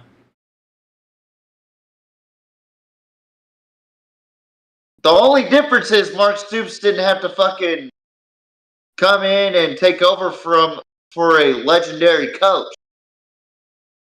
I will give him that. You know, I even forgot who the last Kentucky football head coach was. I honestly did too. Because y'all went through coaches like fucking crazy after the 2010 happened. But Yeah. Joker Phillips. wow. Joker Phillips. Yeah, he was a real Joker too. Yeah, yeah. What was his record again? 13-24. Yeah, I can see why we got rid of him. Jesus Christ. Here's a good So one, he though. went 1946 to 1953. You know where our head coach was? The Bear Bryant. That's true. You know, Bear Bryant coached at Alabama as well. Yes, sir. Yes, sir. Of course. Yeah. And there's a former. I miss the days of Jerry Claiborne, man. I really. There's also one more team that Bear Bryant coached at. Texas A&M. True. He went Kentucky, Texas A&M, and then his illustrious career at Alabama made him famous. Yep. Sir, 6 national. Holy fuck, man! What a show. 6 national teams at Alabama. Now, I want to have a little rant of my own. I mean, this has to do with a team that I have or a program that I have high respects for. Mm-hmm. It's not a rant; it's more of a suggestion. Oklahoma State. Yep. Bad year. They just fired their OCs and their DC, or the offensive coordinator and their defensive coordinator, right? Yep. Here's my question. You've had Mike Gundy for over 15 years. 18 to be precise. Is it time to move on from Mike Gundy if you're Oklahoma State? Is it truly time? We could sit here and blame coordinators all we want. But he's been there for 18 years. With what success besides conference championships? Yeah.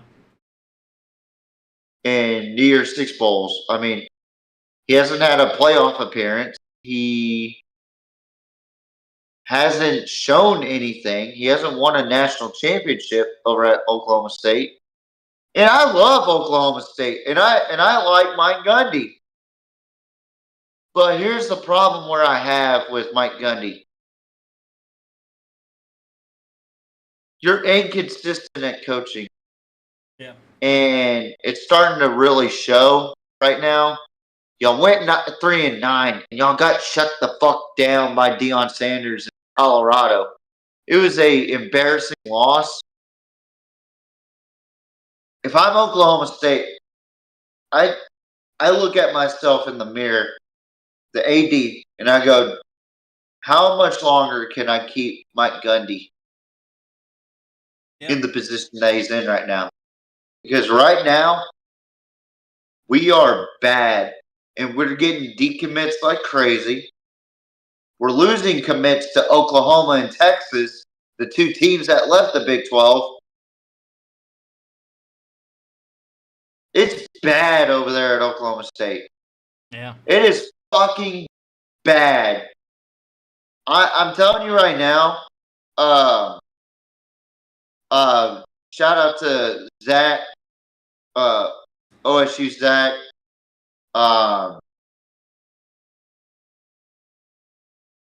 and all these other Oklahoma State fans that I'm following, and they're following me.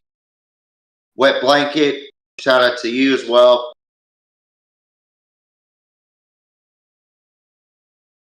I think it's time for Mike Gundy to retire or be fired. Yeah. It's that time. Like, you've had a great coaching career at Oklahoma State. I think you're the winningest coach at Oklahoma State, if I'm not mistaken. But when you don't produce and you're always playing second fiddle to Oklahoma, you can't help what the rivalry record says, but you can improve it. You can improve on beating them out in the recruiting battle. Yeah. You can improve by not letting your players walk you dry like Ollie Gordon did.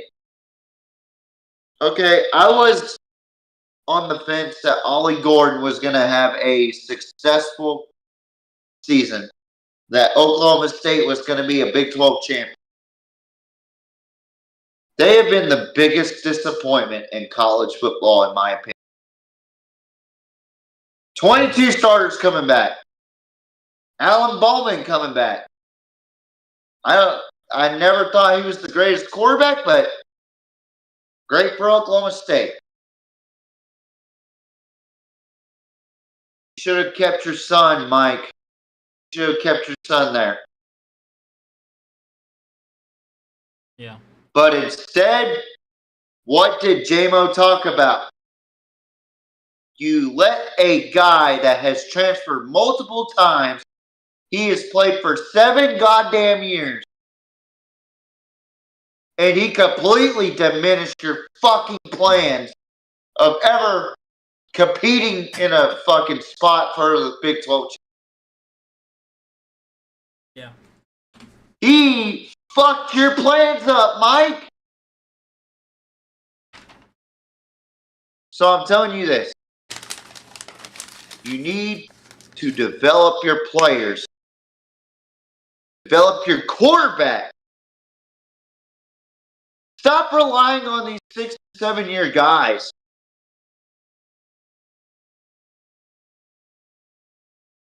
If they decide to hit the transfer portal when they're a freshman, then fine. Yes, grab them.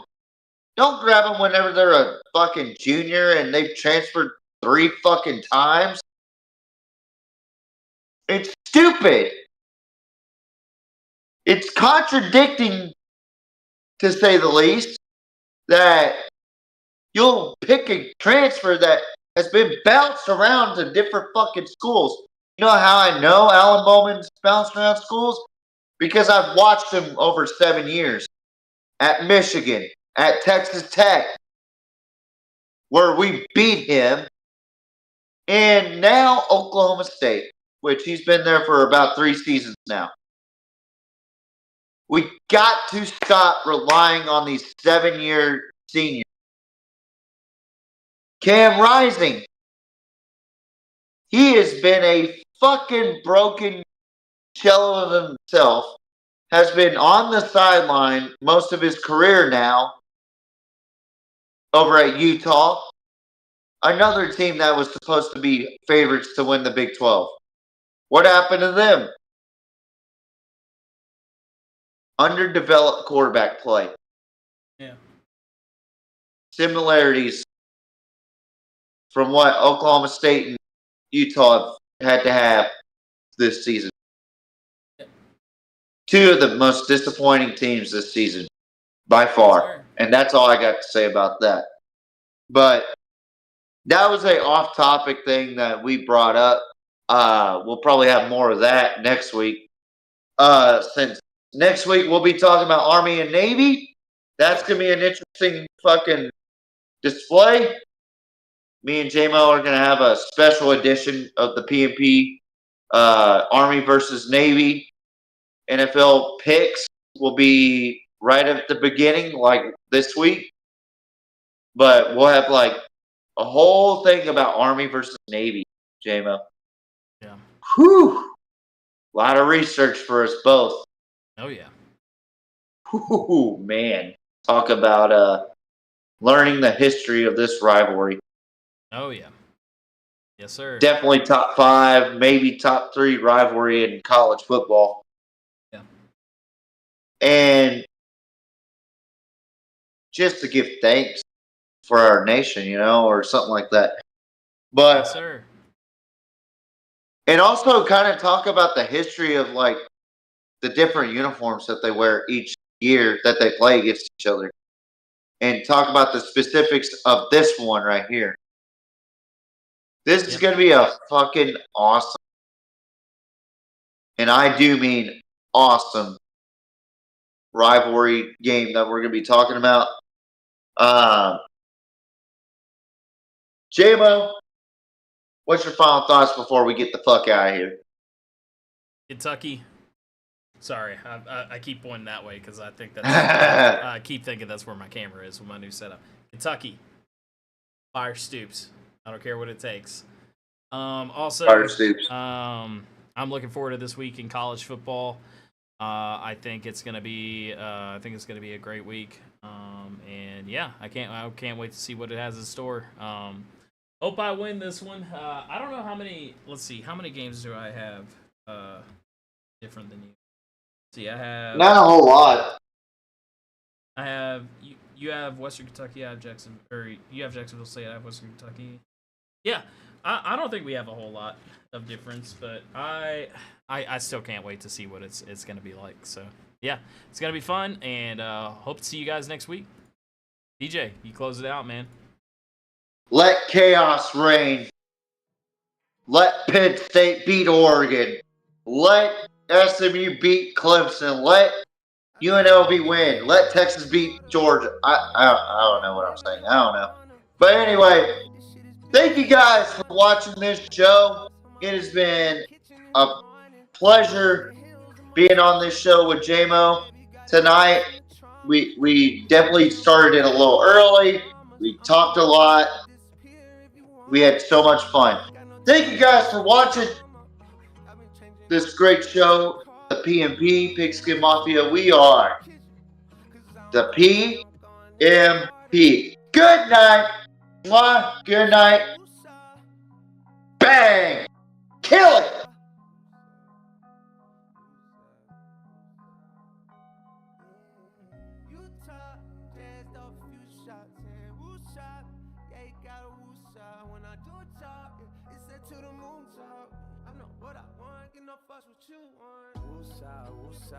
Fuck the hoopla, I saw what I saw. Fuck what you saw. I've been on my day to day. Disappear like David Blaine. I'm talking woosah, woosah. Fuck the hoopla, I saw what I saw. Fuck what you saw. I've been on my day to day. Disappear like David Blaine. Shawty tryna act like she perfect.